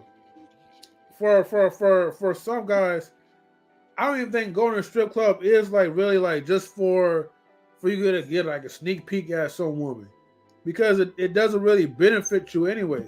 I mean, again, can I tell you about the first time I ever went into a strip club? Go ahead. Again, Smitty has stories, yo. So this is me and my homeboy DJ. We both 17. We both the same age. We 17. But DJ knew the dude that was at the front desk or whatever, because you know what I'm saying, we selling them weed and shit. So we go inside. It's like a little teeny like hallway. And then in that little teeny hallway is nothing. It's just a bouncer right there, the chair. You got the 2 double doors, then you can hear the music playing. And right there is a window. You slide in shit like a bank. So we went on ahead. I'm standing there right behind DJ. He slide his ID.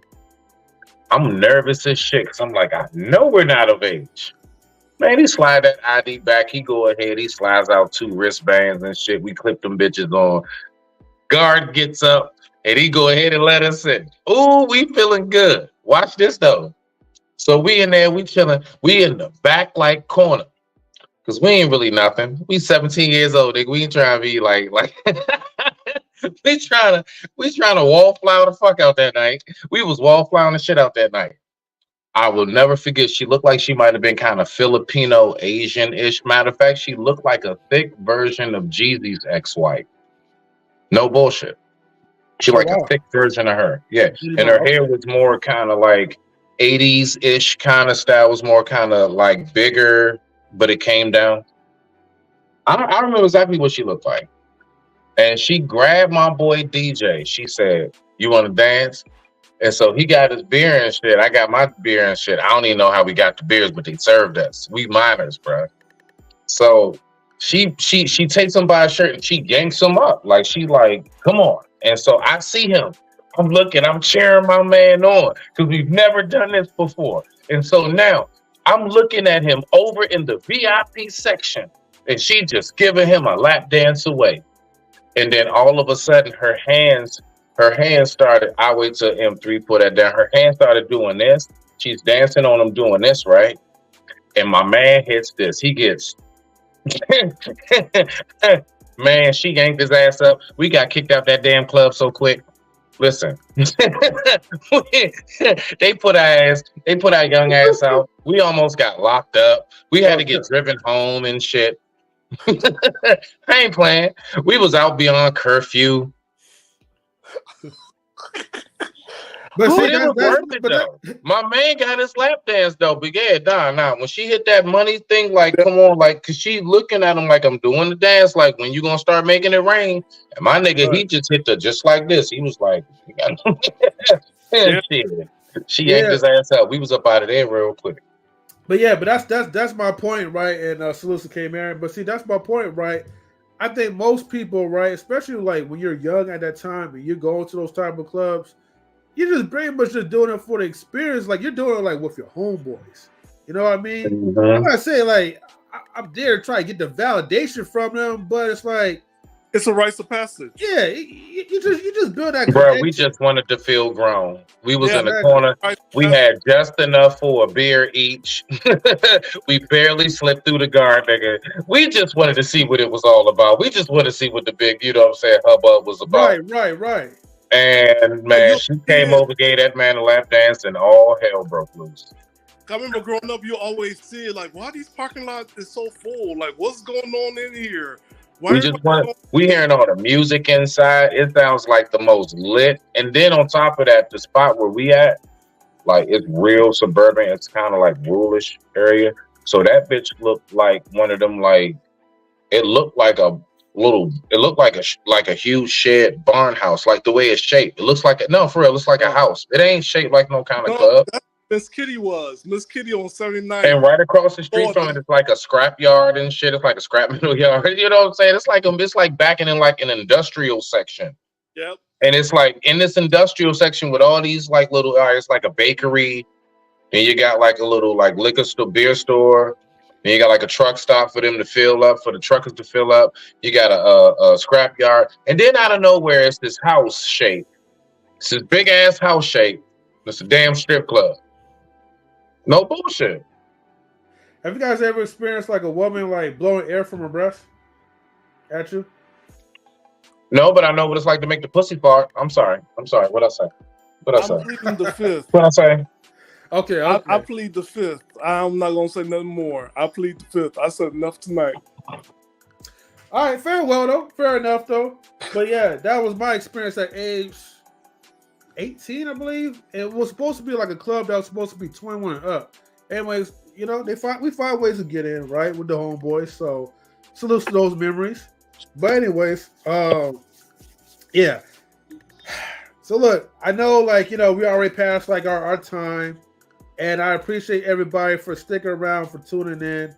Now this was good talk too. I appreciate it, man. Like, if you don't have standards, we're being fetishized. And also, I like the concept of maybe you don't have preference, it's just what's available to you, and you're also fetishized. Stan, I'm going to put it like this. I don't mind if other women look at me like I'm a piece of meat. I'm just being honest. Look, if y'all look at me as a piece of meat, I take that as a compliment. You know, next time Lola's going to sit down and throw y'all underneath the bus. You said Lola? Yes, it's gonna throw you out. Now you said. Hey, be careful saying that name 3 times though. That's like Beetlejuice, like they pop out. Nah, you don't want to be looked upon like a piece of meat. You're a man of community and standards. You don't want to be looked upon like a piece of meat. I am a man of community and standards, but if y'all decide y'all want to look at me like a piece of meat, then go ahead. But these people are not going to be dating me anyway, so good luck with all that. My point of me saying that is because a lot of men will probably be like, will get offended because some of them are looking at it as nothing more than like, you know, grass-fed type of beef. But if you're the grass-fed type of beef that these women so desire for you to be, accept it, take it. Let them chew all up on you. Pause. But with that being said, thank you everybody for tuning in. Wait a minute. Did you read this? No, not yet. Hold on. Bill Wilters, take the wheel. I'm going to spread the news. Not Bill Wilters. Damn. What? Hey, you always like a target too. Oh my Lord, Bill Wilters. Dude. Hey, we gotta have a show where it's just like Stan and there's this black man just going at it, having like a discussion. I don't even know who he is. Who is he? And is he really black? Yeah, he's black. I think he came up to a panel like 1 or 2 times, I believe. He did. Oh, he's black. But I think, hold on. I think he's like around. Like I know he's African somewhere, probably like Nigerian, because I remember he came up and he sounded like one of those people. Also, he's a real person. Hey, he's not a robot. Look, well, these avatars, anybody can be anything nowadays. You're going to be like, how dare you assault my intelligence? You know what I'm saying? I don't know. I've never seen them. All right, sir. All right, Smitty. Yeah, I think he even came up like on the Facebook side too, I believe. But yeah, yeah, he's a real African. Okay, nice meeting you, sir. Nice meeting you. Bill Withers, take the wheel, Lord. Yeah. Bill Withers got a song called "Keep On Using Me" and shake my head. No. Hey, but you know what? No. Keep on using me. The one that we didn't really talk about or we didn't go into. I know Smitty was saying something about like, you know, what is the big deal as far as like with women, you know, wanting to cook, or these men talking about how they're looking for women to cook. And I think that we get away from the things like women always say stuff like this: "I'm not your mama," right? And I don't think women understands that it's not you being the mother, because a lot of mothers don't cook. Number one, I don't know, like mothers don't like, you know, we forget like mothers don't cook. Mothers go to work. Mothers are doing other things. So by saying that, hearing that from a woman is like, yo, like that's derogatory because you what are you saying about moms? So like, what's up with that stuff? Number one, and number two is that common courtesy to care if someone actually ate. Like people don't understand like how big that is to open up your heart and provide nourishment. That's a big deal. yeah, A lot of time people eat in front of you, and that's what I noticed in California. People are very rude. They'll just eat in front of you, as opposed to, you know, like, hey, do you want something to eat? But they'll just blatantly eat in front of you. And I just seen it. Like people don't care. right. Lady E in the Instagram chat, she says bonsoir, bonsoir, BONSWA. Oh, bonsoir. Yeah, bonsoir. That means good evening. Oh, bonsoir. Okay. Good evening to you, Lady E. I don't know if you're still in the Instagram chat. You know, come over to the YouTube side, Knowledge Relationships, right? So we give you a nice warm welcome. But thank you for tuning in. Here's the thing: any woman that says that, you might as well call me the N word and add the ER to it, because that's honestly that's more offensive than being called that way.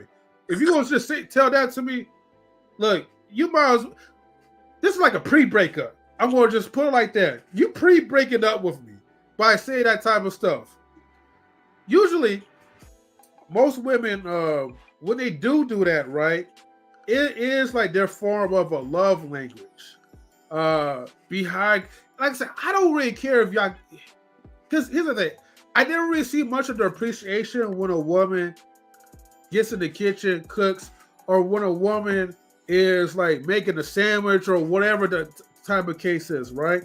I'm just like, okay, you're sharing, offering food. But it's not until like I started to kind of like, it kind of clicked on me a little bit when I was watching, there wasn't a Fresh and Fit podcast, but they had Myra on there, then they had Fresh on there, and it was like this lady from the UK, right? London, you know how they talk. And it was like a grilling type of episode.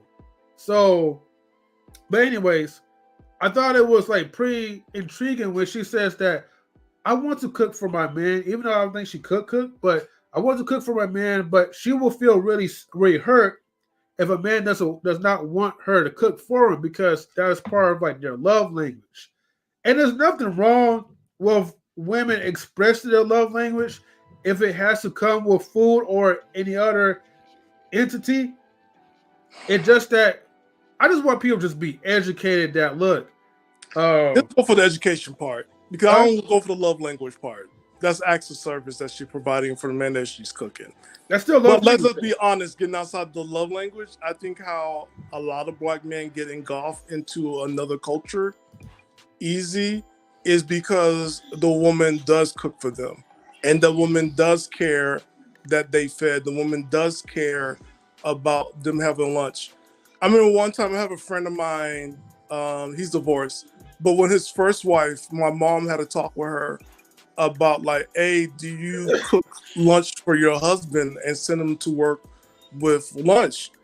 And she said, "Oh no, I don't do that. He gets lunch money." And you know what my mom said? This is what my mom said. Lunch for who?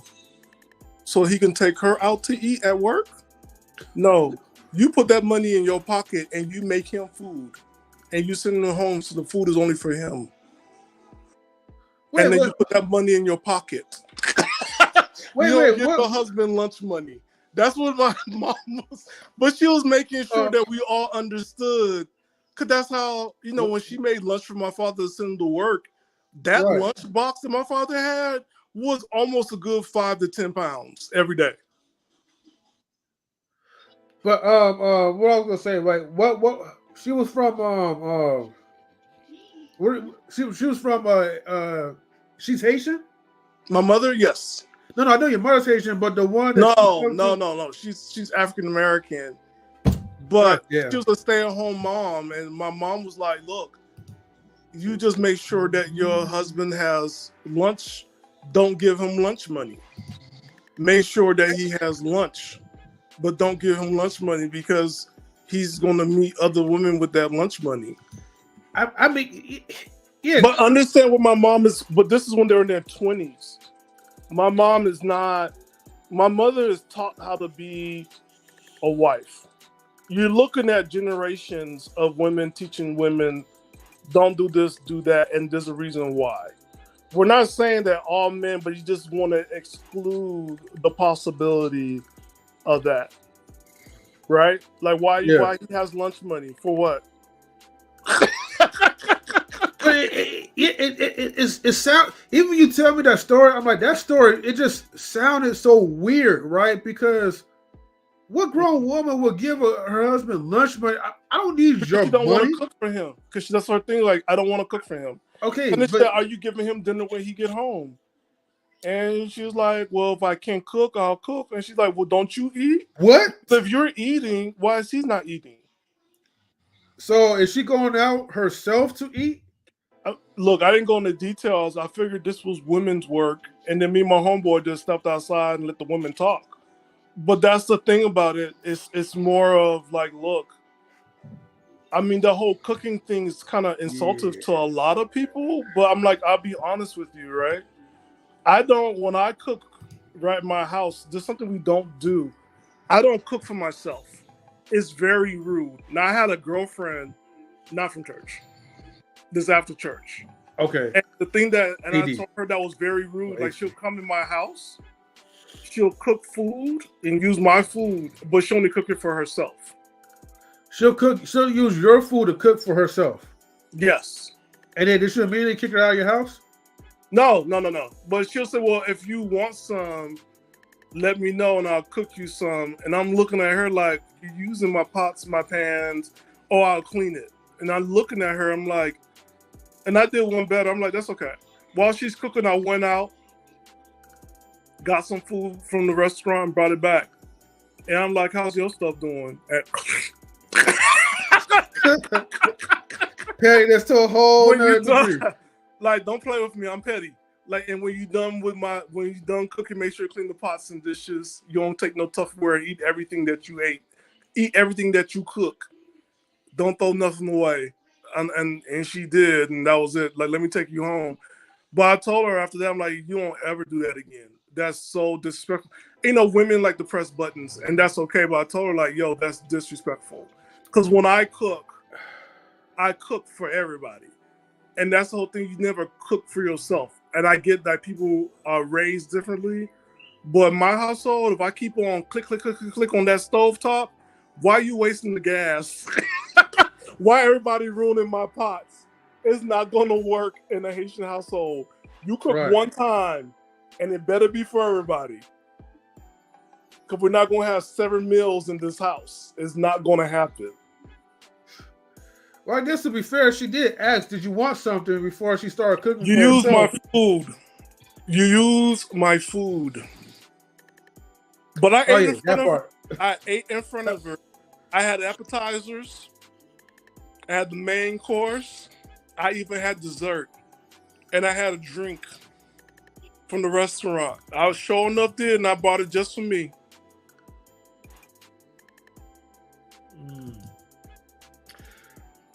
Yeah, I'm like, you can't be using my stuff like that, man. And But that doesn't fly with me. But you know, some women they gotta press buttons to find out, and she found out. Like, and how I go about things because I'm a big guy. People think I'm gonna have an argument. I'm like, no. I flipped it. I went out, came back with my own food, and when she's trying to get a bite, I'm like, nope. Eat the food that you prepared for yourself. I got a story to tell you too.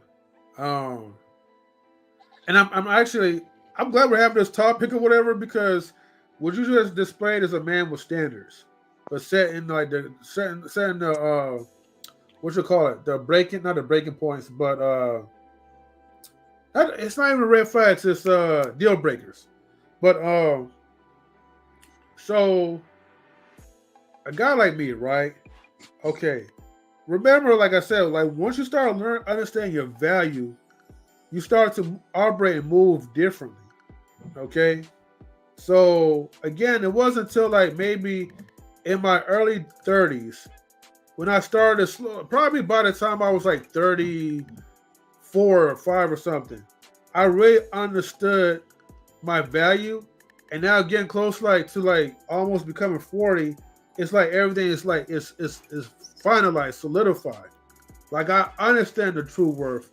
And I understand that in order for me to be respected as a man, you can't tolerate disrespect. But at the same time, I'm not going to waste my breath trying to teach someone how to respect me. I'm going to let my actions do the talking when I walk away. So this story is like a little recent or whatever. It's been, sometimes it'd be crazy. Like, I always interact with a lot of people. Part of my job is making sure that everyone learns, like, certain mechanics when it comes to transit vehicles and all the likes or whatever. But you're going to encounter those ones, right, that will show appreciation. Shout outs to like my Latino family or whatever, the empanadas, hell, like even treat me out for lunches or whatever. I shout outs to you guys as well. You guys are really helping me see that, wow, I got a lot of value, or you guys value me a lot. So I appreciate you guys, and I value you guys as well too, if you guys listening to the live stream. But because of that, right, it helps me to understand why I'm gonna tolerate with someone that is treat me low in value or so, because that person can't get their way.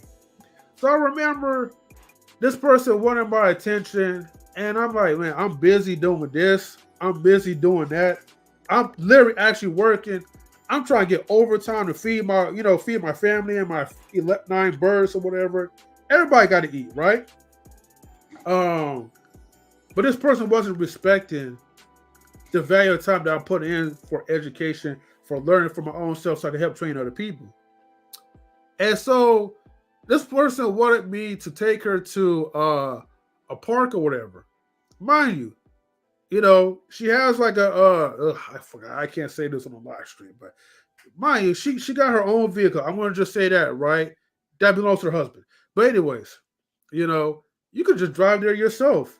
I don't have to be with you.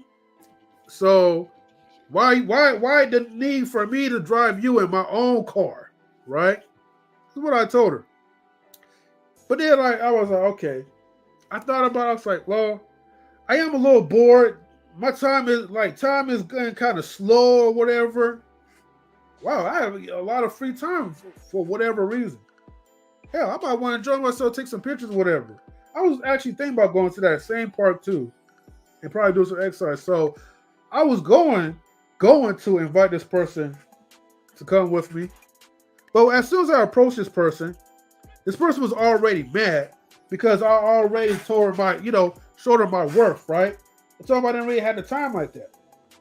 So when I did approach, the person ignored me and she started like talking to someone else as if I didn't exist. I was like, oh, you done, hold on, where's those sound effects at? You done messed up now. Right. Oh my God. That's a good one. I'm like, you know what I mean? Like, I'm like, you done messed up now, woman. You done messed up now. The one thing you don't ever do, right, is disrespect me. Okay, that's the one thing you don't do, right, and try to undermine my value when everybody knows that I have value. So because of that, I was like, you know what? The only time I'm going to say this and let her know that look, this is how bad you messed up. I told this person, I was like, hey, when I approached you earlier, I was going to I changed my mind and I was going to take you with me because I wanted to go to the park and have free time. But since you wanted to be a Bia, I didn't call her Bia this time, but since you wanted to be a Bia, right? You could go, hang out with your new friend or whatever. And you know what I did? Your boy did the spin, the 360 spin, and he walked away. And I don't, and look, and when I walk away, I don't just walk away for a few moments of time and then come back. No. When I walk away for good. No. Yeah. You have to do your power. You better pray to Jesus Christ or Latter-day Saints or whoever you believe in, right? Or Saint Mary, and apologize and repent for your sins and turn to whoever and whatever, right? You better start doing something like that. If you want me to talk to you again, okay? I'm putting it out there. If you watch this, you know who I'm talking to. I'm talking to you, okay? But anyways, I'm gonna say this.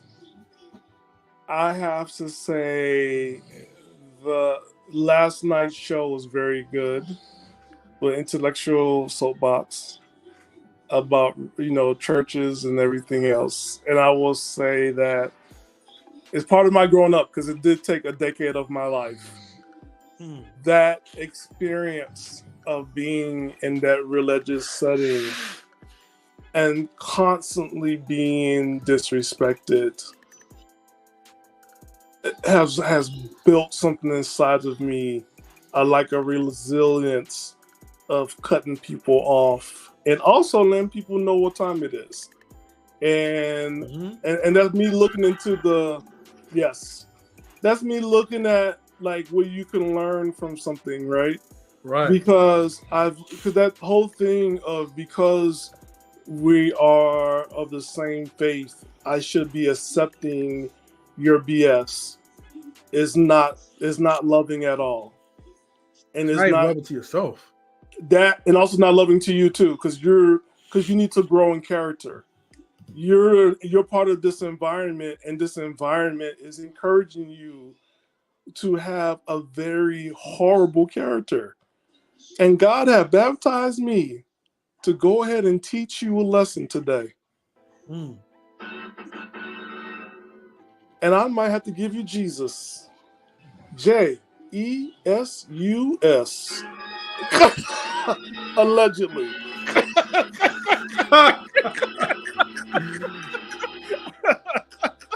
Shout out to Jesus Christ, man. Yes, which is on the other side.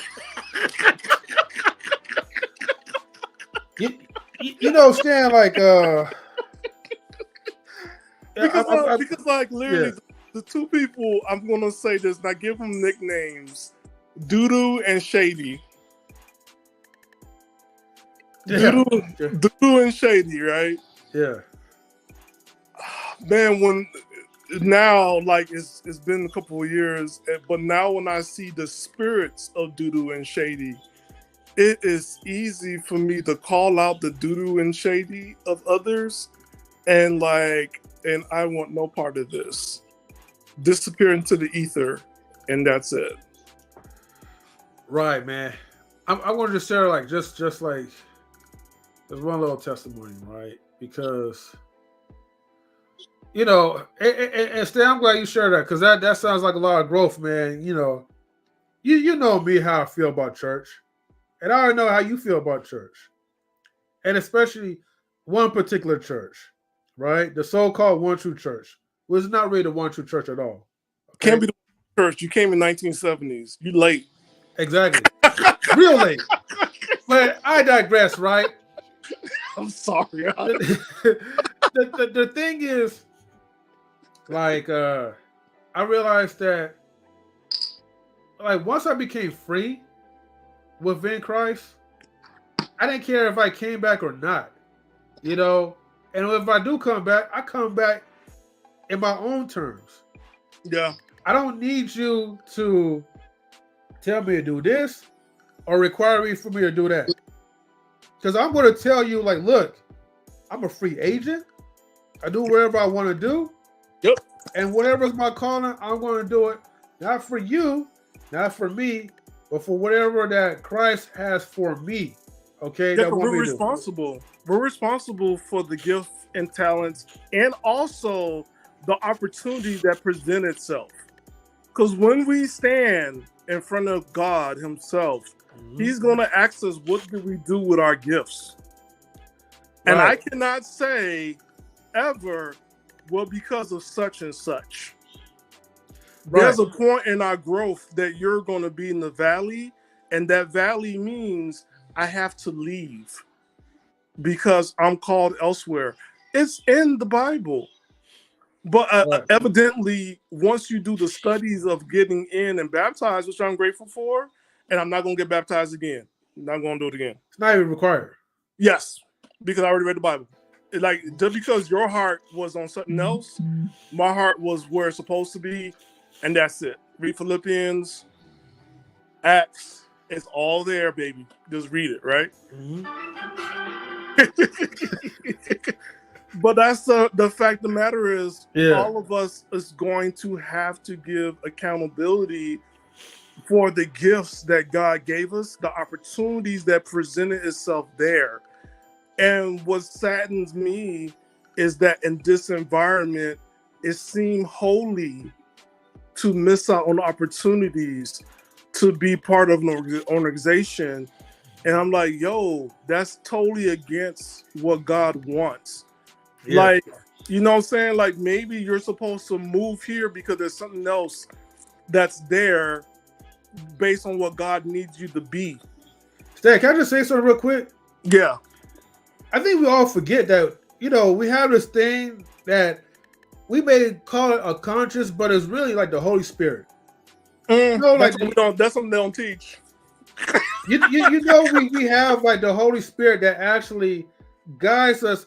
It comes so subtle in our thoughts, but it's kind of like a guide that tells us, hey, you know, something's not right. I don't feel comfortable following like you know, let's say, i.e., this Frenchy French guy's advice. Oh, I don't feel comfortable following like you know, bubblegum shrimp advice. You know, Big Lip Bubble, right?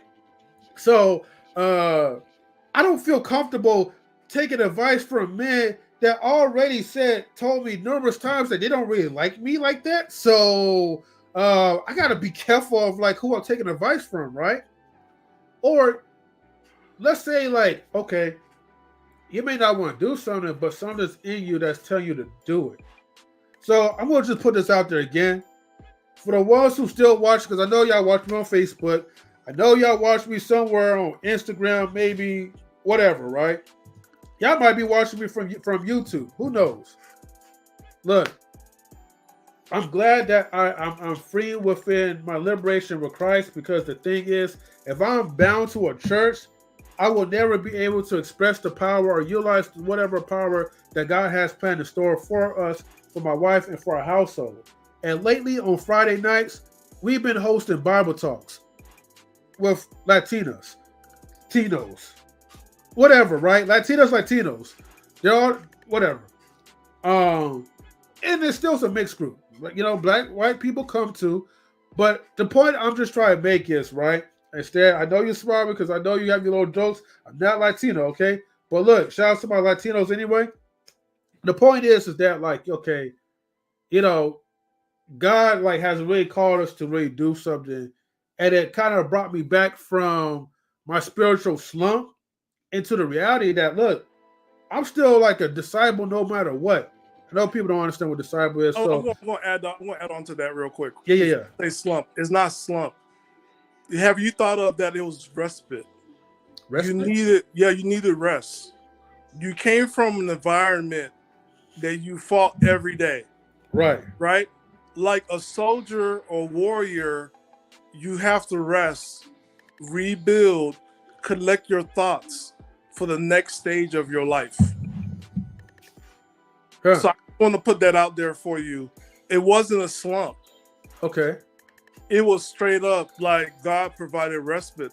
Like when I moved to my little fishbowl of Vallejo, that was the fishbowl. I needed rest. God realized, like, you know what? You know, Doodoo and Shady doing too much. Doodoo and Shady is doing too much. And Baldy was doing too much. Oh, and let me take you all the way to Vallejo. And let me make sure you work in Vallejo. And let me make sure that you are away from the everyday doings of these people. And it really limited my access to people.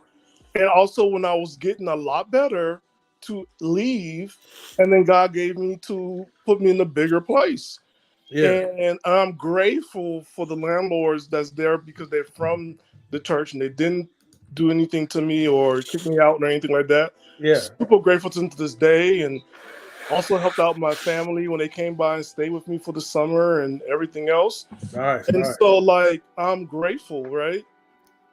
But I'm also like acknowledge like that respite I needed to rebuild my soul and my spirit so I can move forward to the next stage of my life and never look back and never desire to go back. Because when I look back now, I see zero growth. People are still waiting for people to come and to help them grow. People are still waiting for somebody to acknowledge them. And I'm like, yo, and even when you describe the Holy Spirit, people avoid the Holy Spirit because here's something corrupt about us as human beings. We want to see something that's tangible. So for us to get something tangible is for us to keep on talking to everybody else, quote unquote, getting advice and seeking advice and attention. And that's deemed the Holy Spirit, and it's not. The Holy Spirit don't need no validation. The Holy Spirit don't send you out to go ahead and get a verification. Go ahead, press the organ, because I made that rhyme. The Holy Spirit, once again, don't need no outside validation. The Holy Spirit did not send you outside to get no verification. The Holy Spirit told you what it is. And you know a side note too? Yes. They speak more about Santa Claus to the kids rather than they speak more about revelations. I just want to make that clear. At least Santa Claus was given, though. Unlike the organization we were in, they were taken. But Santa Claus gave, Santa Claus shared, Santa Claus was... Santa Claus had more Christ in him than... Santa Claus got more Christ in him. Santa Claus got more conviction in him. Santa Claus actually had more Holy Spirit than them. No. It was never about him. We made it about him. It was never about no Santa Claus. Santa Claus knew his purpose. Santa Claus knew what he needed to do. Santa Claus knew what he had to do. And Santa Claus had to cut you off at a certain age. Santa Claus said, you got to grow up. You're 12. Congratulations. You'll get no gift this year. And then he moved on. Santa Claus. Hey, look, I got a confession to make, right? What's that? So, because, like, we don't really read Revelations as much, we don't really have that full understanding. I did not know that there was a thing that was called the Book of Life until a Pentecostal woman told me about that. And I was like, huh? I was like, it exists? And I had to look it up, like, you know, to figure out, like, okay, what is this Book of Life talking about? And I had to go all the way to like Revelation, and I did not know. There's a Book of Life, and then there's a lake of fire. You know what I mean? And that's what I meant about like, and that was my, you know what? And this is what I meant, like, we have to answer for the opportunities that God gave you. You have to answer for the gifts that God gave you didn't use, and you have to answer for a lot of stuff, right? That you didn't do, but you went ahead and you stayed in club church. And what I mean by club church, like Club Med. God did not make Club Med. Right. Jesus didn't come here for no Club Med. It was not about that, right? I'm glad Ben revoked my membership, but go ahead. and that was something I made clear when I got back. I don't do Club Med. I'm not into that stuff, right? Yeah. No, Club Church. Just not into it. But what you described, though, and it's not just that church, it's all churches. In the 90s, they stopped preaching about revelations. Revelation is not something that anybody can preach, because depending on who you are, it could turn people off. It could scare people to where they're going to be away from church, or it could convict people and they could be zealots, right? So that's not something for everybody to go into the book of Revelations. Even the book of Revelations has a warning for people reading it. It's a very sacred book of the Bible. I remember as a kid, I had to read Revelations. I think I was reading Revelations from grades 2 to 6. So, and that's only because I was into science and my parents deemed me to be a witch. But that's like another podcast. But I was reading all them books, right? So, but I was into science. I was banned from bringing kids home. But that's why I was reading Book of Revelations, because it was like, hey, what you doing, right? But all that to say, there is something about Book of Revelations that is not for everybody to read, but it's just something that everybody should know about. It's not for everybody to read and to go ahead and go off. Somebody has to teach it. Somebody needs to teach it well. Well, we see like all the people who like lost their minds in the chorus, and they start talking about the end of times is near. Not just dismiss about what they're saying, but a lot of times, like maybe you read too deeply into it, right? And now, like you're pretty much like scared, like crapless. But that's what I'm saying. Like there's a warning in it. There's a warning when you read the book, and I get it, but see, I feel like the church, right, it's the church's responsibility, right, to at least give some type of warning, because if you read your own and you don't understand it, you're gonna be all over the place. And Revelations is basically Revelations is basically a book where John the Baptist, when he was locked up, he had like one of those like revealing moments in a dream, and that's where like he started seeing all these beasts, all this wicked stuff, all the Armageddon. And look, for all you people that think Jesus Christ is a soft punk or wuss or whatever, and you think that he's the type of guy that he's going to just sit there and let somebody just beat his behind up or whatever, well, guess what? When that time comes, he's going to be fighting. He's going to be sending his angels and all his people, and y'all going to get your asses whooped. I'm just putting that out there, okay? But he ain't no soft punk now. I'm warning y'all. I'm letting y'all know. But the thing is, it's a fun book. I understand, like, you gotta read it sparingly, but at the same time, like, man, right, Revelations, man, like, that's why I like reading Revelations on my spare time, because when I do read it, I just get hyped. But also the same thing for Daniel. If you read towards Daniel, people can't understand it. And I agree with you, right? But the thing about it, again, it falls back into who's teaching it. Who can you really follow and really going to follow it and explain and break it down? Well, ain't nobody teaching it. Well, there's some people are teaching it. I'll hook you and the wifey up. Don't worry. I know somebody. He teaches. They do a real good job. Okay. And just because you're in this valley doesn't mean that you go out and not meet other people. What bothered me about the organization we was in before, and this is the part we're not going to say organization, right? Yeah. When we was reading, I think in Acts, about who those people called, the Bereans, and how the Bereans wanted to verify, and they verified. Yeah, the ones that have noble character, they research the scriptures, like. But what's strange to me about that is that even like when you have a minister in our organization that don't want to meet other ministers, to me that should have been a red flag. Because if you're saying that you're a Berean, you should be able to meet other people. So when you're not wanting to do that, that's showing me now I'm seeing it, you have another thing that you want to force. And again, a lot of times the scriptures that we were given in these organizations was just the same one over and over again, but they skip over so many others. Especially, we're not teaching about the Holy Spirit was not taught. Right. Even like only time the devil was mentioned was at a service or at service, but we ourselves were the devils because of our choices and our sins. Okay, fine, not a problem. But then at the same time, are you telling me that you're the Holy Spirit then? Because I need to go ahead and verify it all the time and talk to you about and being open with you all the time when you're not open about your own life with me? And the open part, and I gotta say this, you looking at another woman's butt besides your wife is not being open. That's just being normal. I'm telling y'all this in this day and world, and if y'all read Revelations, then look at everybody's butts, because you don't know what's going on. Look at everybody. Watch everybody, because this is not the time to be ignorant. This is not. Be aware of your surroundings. Look at everybody. Stare everybody down. Stare everybody down. Why they walking like that? What's going on here? They got a, what they carrying and they paying. What's going on here? Right. We got to be aware. What kind of car is that? Why they here? Why they park like that?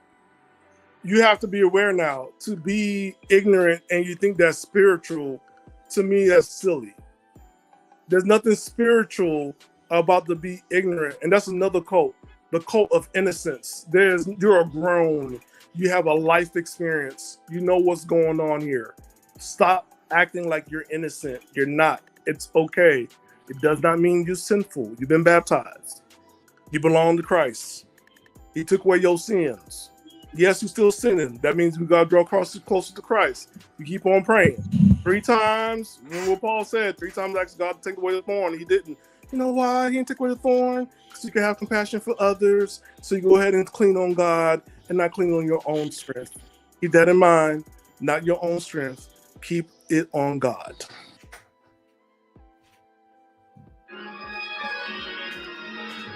I said, drop your donations at where they need to drop the donation at, because we preach not.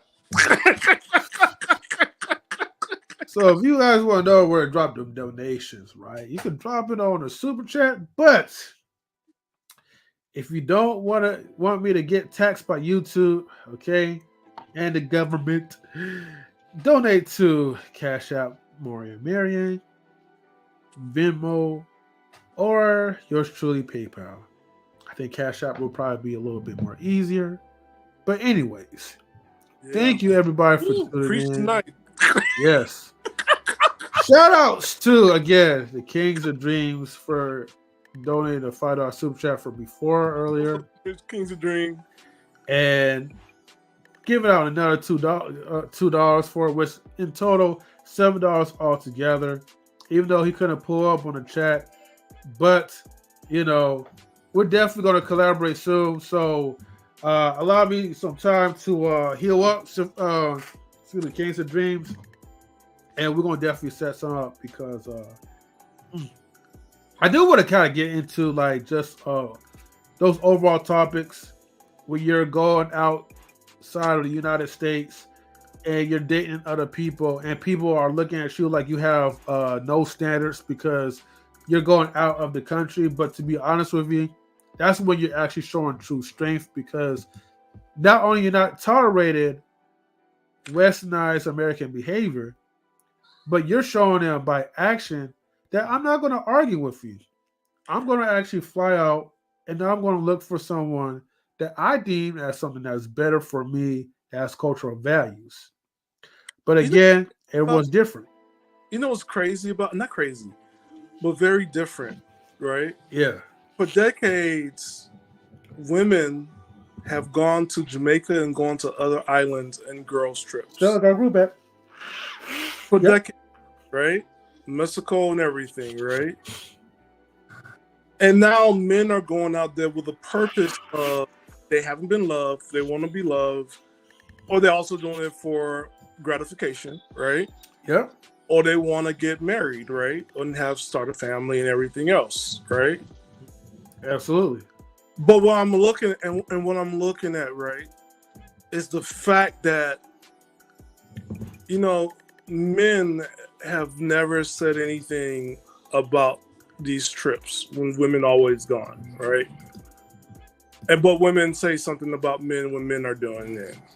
And I'm like, yo, you can't really, you know, I'm gonna end that conversation for anybody, right? You can't tell men what to do, and it's his money, it's not yours, right? But also, the men have a purpose and they have a right. They're American citizens. They have their right to travel, right, and to seek what they need to seek and to find what they need to find. I just want people to have that self-reflection when you're going out there and you're doing all the traveling. I want you to look at, so why were you going? And what was your benefit in going? And could those trips have been better and beneficial to you if you had made it a friend's trip where guys and girls went together? Not dating, but getting to know each other as friends. That probably would lead into a relationship when you got back from the States. Like, what would that have been, right? Like, if everybody went as a group and traveled as a group. Wow. You know what I'm saying? I'm looking in the future. I'm saying in the present, but I'm also looking ahead. Like, when all said and done, would it have been better or beneficial for anybody if people would have had and like, you know what? Let's make this into a group trip and bring the men along. I've been going to Jamaica with my girls, blah, blah, but you know what? Let me bring some of my friends and bring some of my family members, and let's all just go out and travel. Like, when we gonna get to that point? And I'm only saying this because we all agree that in 2024, we're gonna look for change. And for me, change is gonna have to be like, yo, it doesn't help you to follow men around when they're traveling to sit down and talk about bad about black men going to Thailand. Like, don't trust him, he's a black man. Like, why would you do that? Like, why not go as a group? Not to date, but go as a group and experience this land together. I don't know. I mean, in a perfect world, I would actually love that. Not me. I'm solo bolo. I want some action, and nobody gonna stop me. I can't believe you. No, I don't want no haterade. You ain't blocking me. I'm grown. I deal with Shady and Doodoo for 10 years. I need a break. Hey, I mean, shout out to the cock blockers though, you know. But look, man, do what y'all want to do, man. But I'm just trying to say, like, for women and men, if we want to like really look at that conversation, instead of being upset about the passport bros, and now we said this before on the last, we had You a Sophisticated Jerk, the Saturday before last, when I'm like, yo, this is a capitalist society. If people are going here for this, and that, you got to compete, right? So if men are going here, and yes, when you telling me she's going to take me for my resources, so are you. But if I'm going over here, I'm getting better return for her taking my resources. Not only am I getting not only is she taking resources, she flipping it, and I'm getting the return of a return. So I'm like, yo, like, you have to compete, right? If you don't want men to travel out, you got to compete. The world is small now. But that's the problem that a lot of men has been complaining about. Why complain over me when you're not even willing to fight over me? And that's where it's like that's where people get hurt at, because it's like, I think in all actual reality, if we're going to just keep it 100% within the black community, I think black men really want their black women to start competing for them. But because a lot of black women don't feel like they need to compete, meanwhile you have Becky, Maria, Chung Lee, Phelan, whatever, right? You have all these people, Pocahontas, you know, they're rare, but you know, we have all these people, right, that is trying to get in shape, that is trying to, and even the ones that's like ugly looking, right? Shout outs to the ugly ones, right? They're not ugly, they're unique. I said ugly. I didn't say ugly, right? You just ugly, but they're unique. So shout out, yeah, they're unique, ugly, right? So ugly. So shout outs to those people, right? That actually, those are the ones that actually will throw their hands down, throw their cooking skills down. Those are ones that will be open and be happy to take your man or whatever from you if you're not treating them right. Those are the ones you gotta be watching out for. I'm just be honest with you. But shout out to the ones that are not afraid of the competition and not afraid of scrapping. You know, Stan, you know I gotta say this for shock value, even if I truly don't mean it, right? No, somebody said it. Somebody said it one time on Instagram and also Twitter. They said, "Who taught these ugly people how to throw it back on them?" What?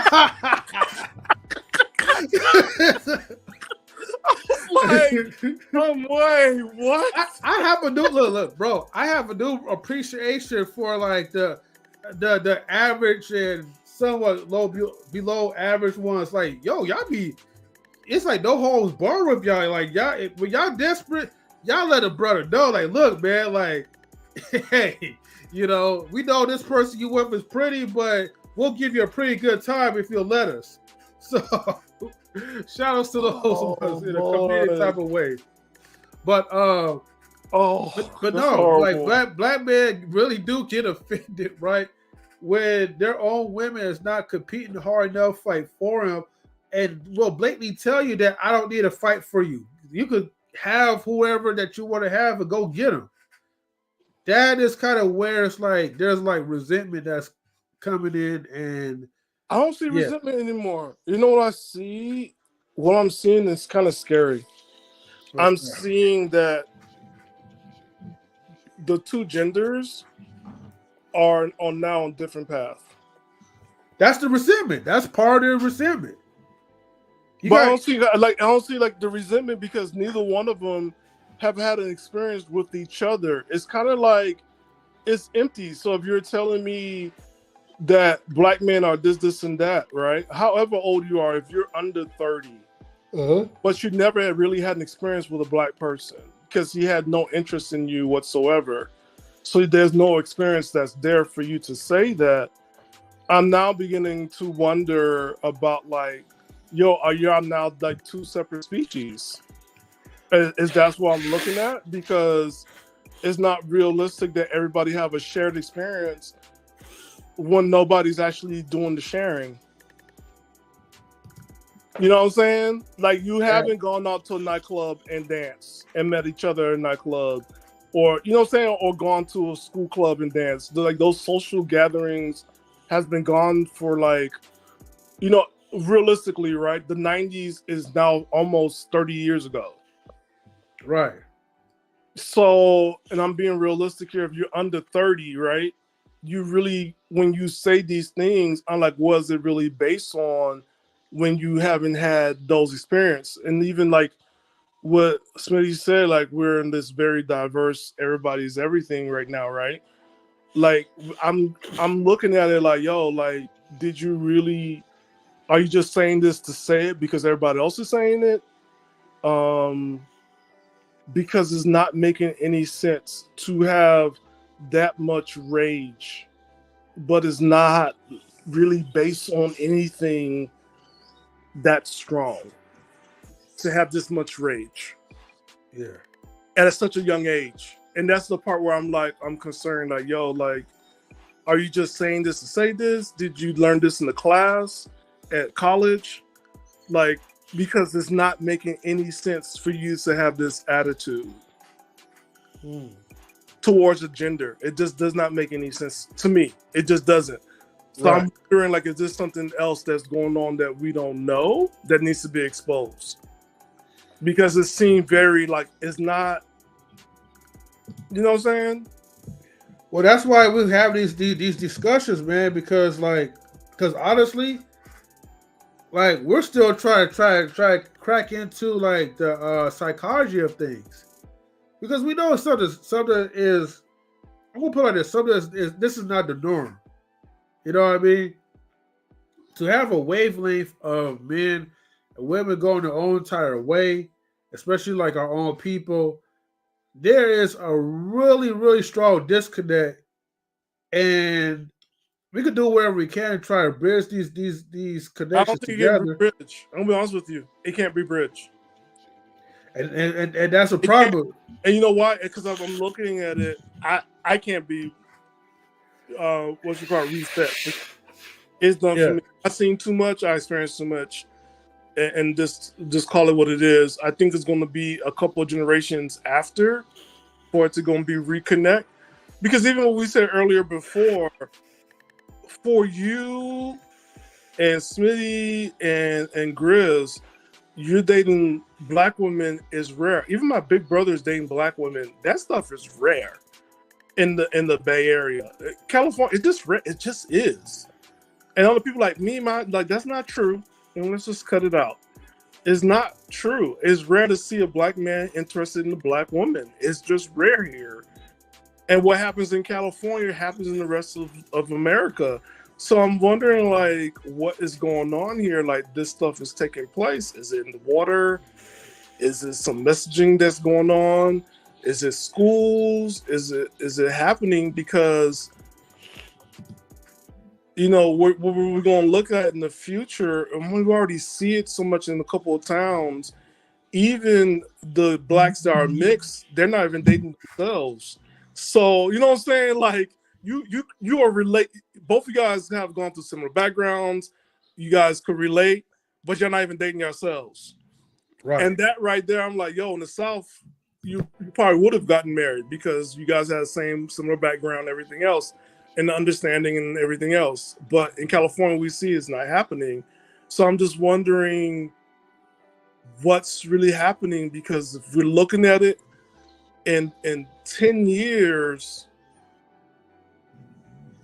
it's something different that's going to take place.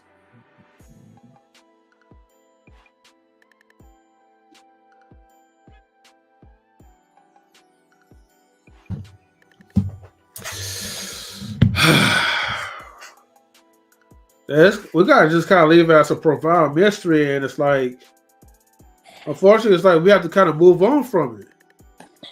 I want to just end off like this, right? Mm-hmm. We just have to enjoy the best what life has to offer for us, which is share. Madonna, the Kardashians.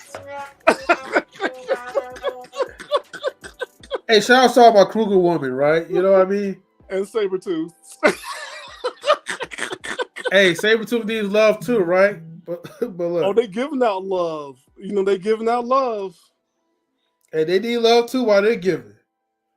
But again, you know, look, man, we just gotta know like our place, know our limitations, know our role. And if we're a piece of meat for some women, be the best meat that you can provide for her. Give her that protein.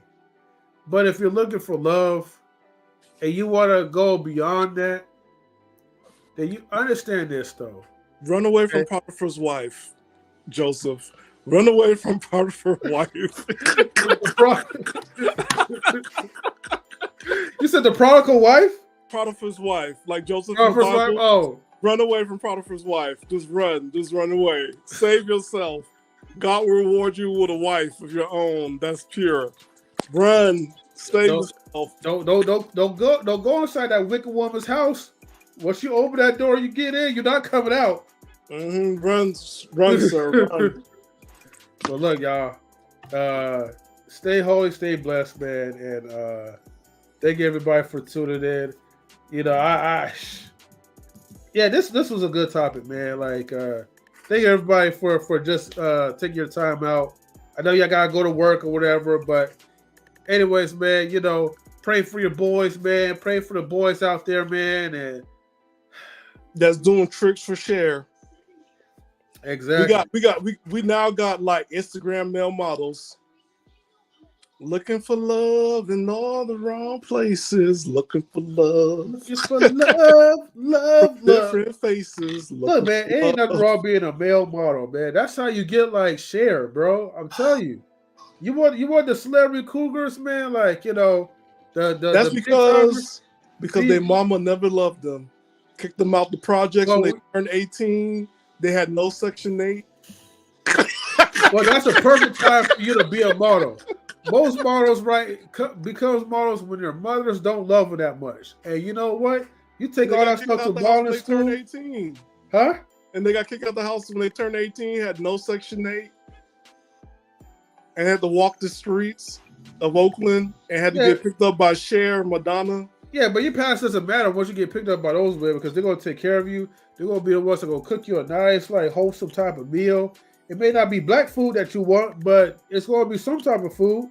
So that's horrible. Ladies, stop kicking your sons out because you don't want your son to come at you like that dude. Oh, I know we got to say that for Saturday, but like that dude going to court and he's 21-year-old fighting with his girlfriend that's 67. Yeah. And that's not the first. And, you know, he's like, I always dated older women because they were the only one that actually loved me. And I'm just like, dude, this bad. This is bad. And he's a black boy. He's a black man. He's a black man.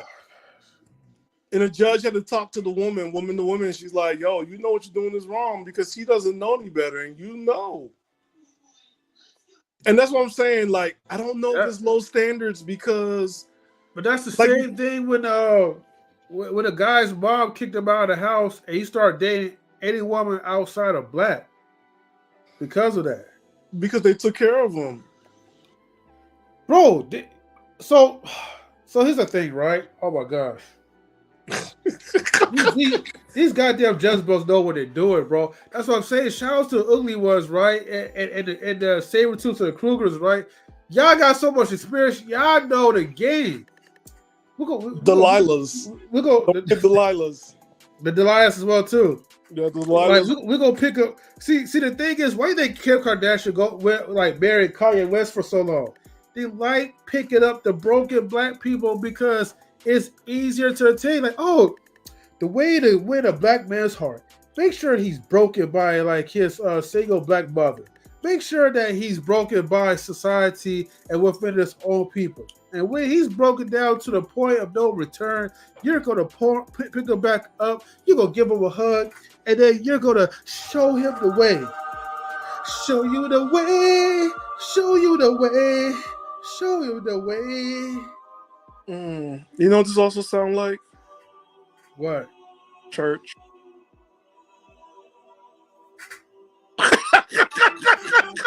Hey, man, to that. Look, Sam, we got to go, bro. But church, they separate the men for their families, make sure they don't get an education or do overtime at church, and just wait picked up like a pound puppy from the women at church. Oh, and don't forget you gotta quit your job too, your career. And serve the ministry. Serve the woman. Anyway, so thank you everybody for tuning in to like Knowledge and Relationships. We're out on this part. It just hit me. I had a yabba dabba do moment. For next week. Ladies, are you really looking for a husband or do you really want a wife? Man, come on. A husband, or you're looking for a husband or a wife? Or do you want a wife? Because you don't want your husband to be the husband. You want your husband to act like the wife because then you the boss. So then that has to be like wife husbands? Husband wives? Well, I mean like the women, because in church, right?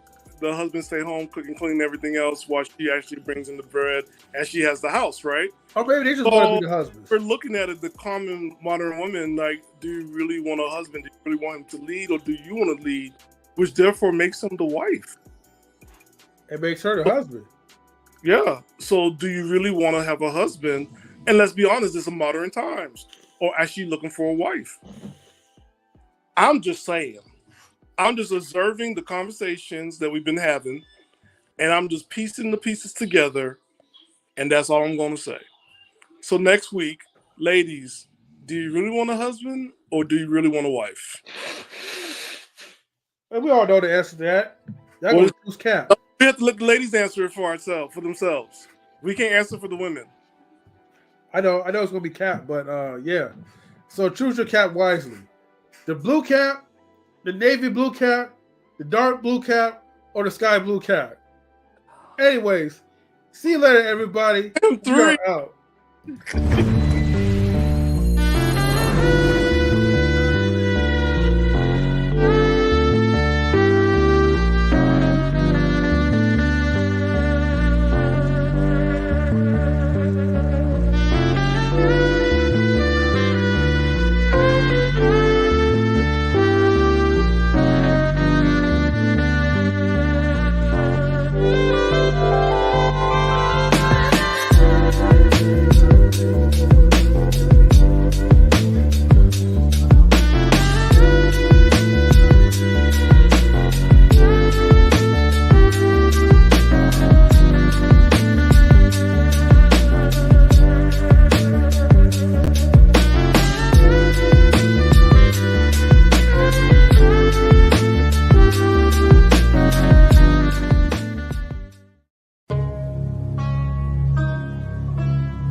Knowledge and relationships.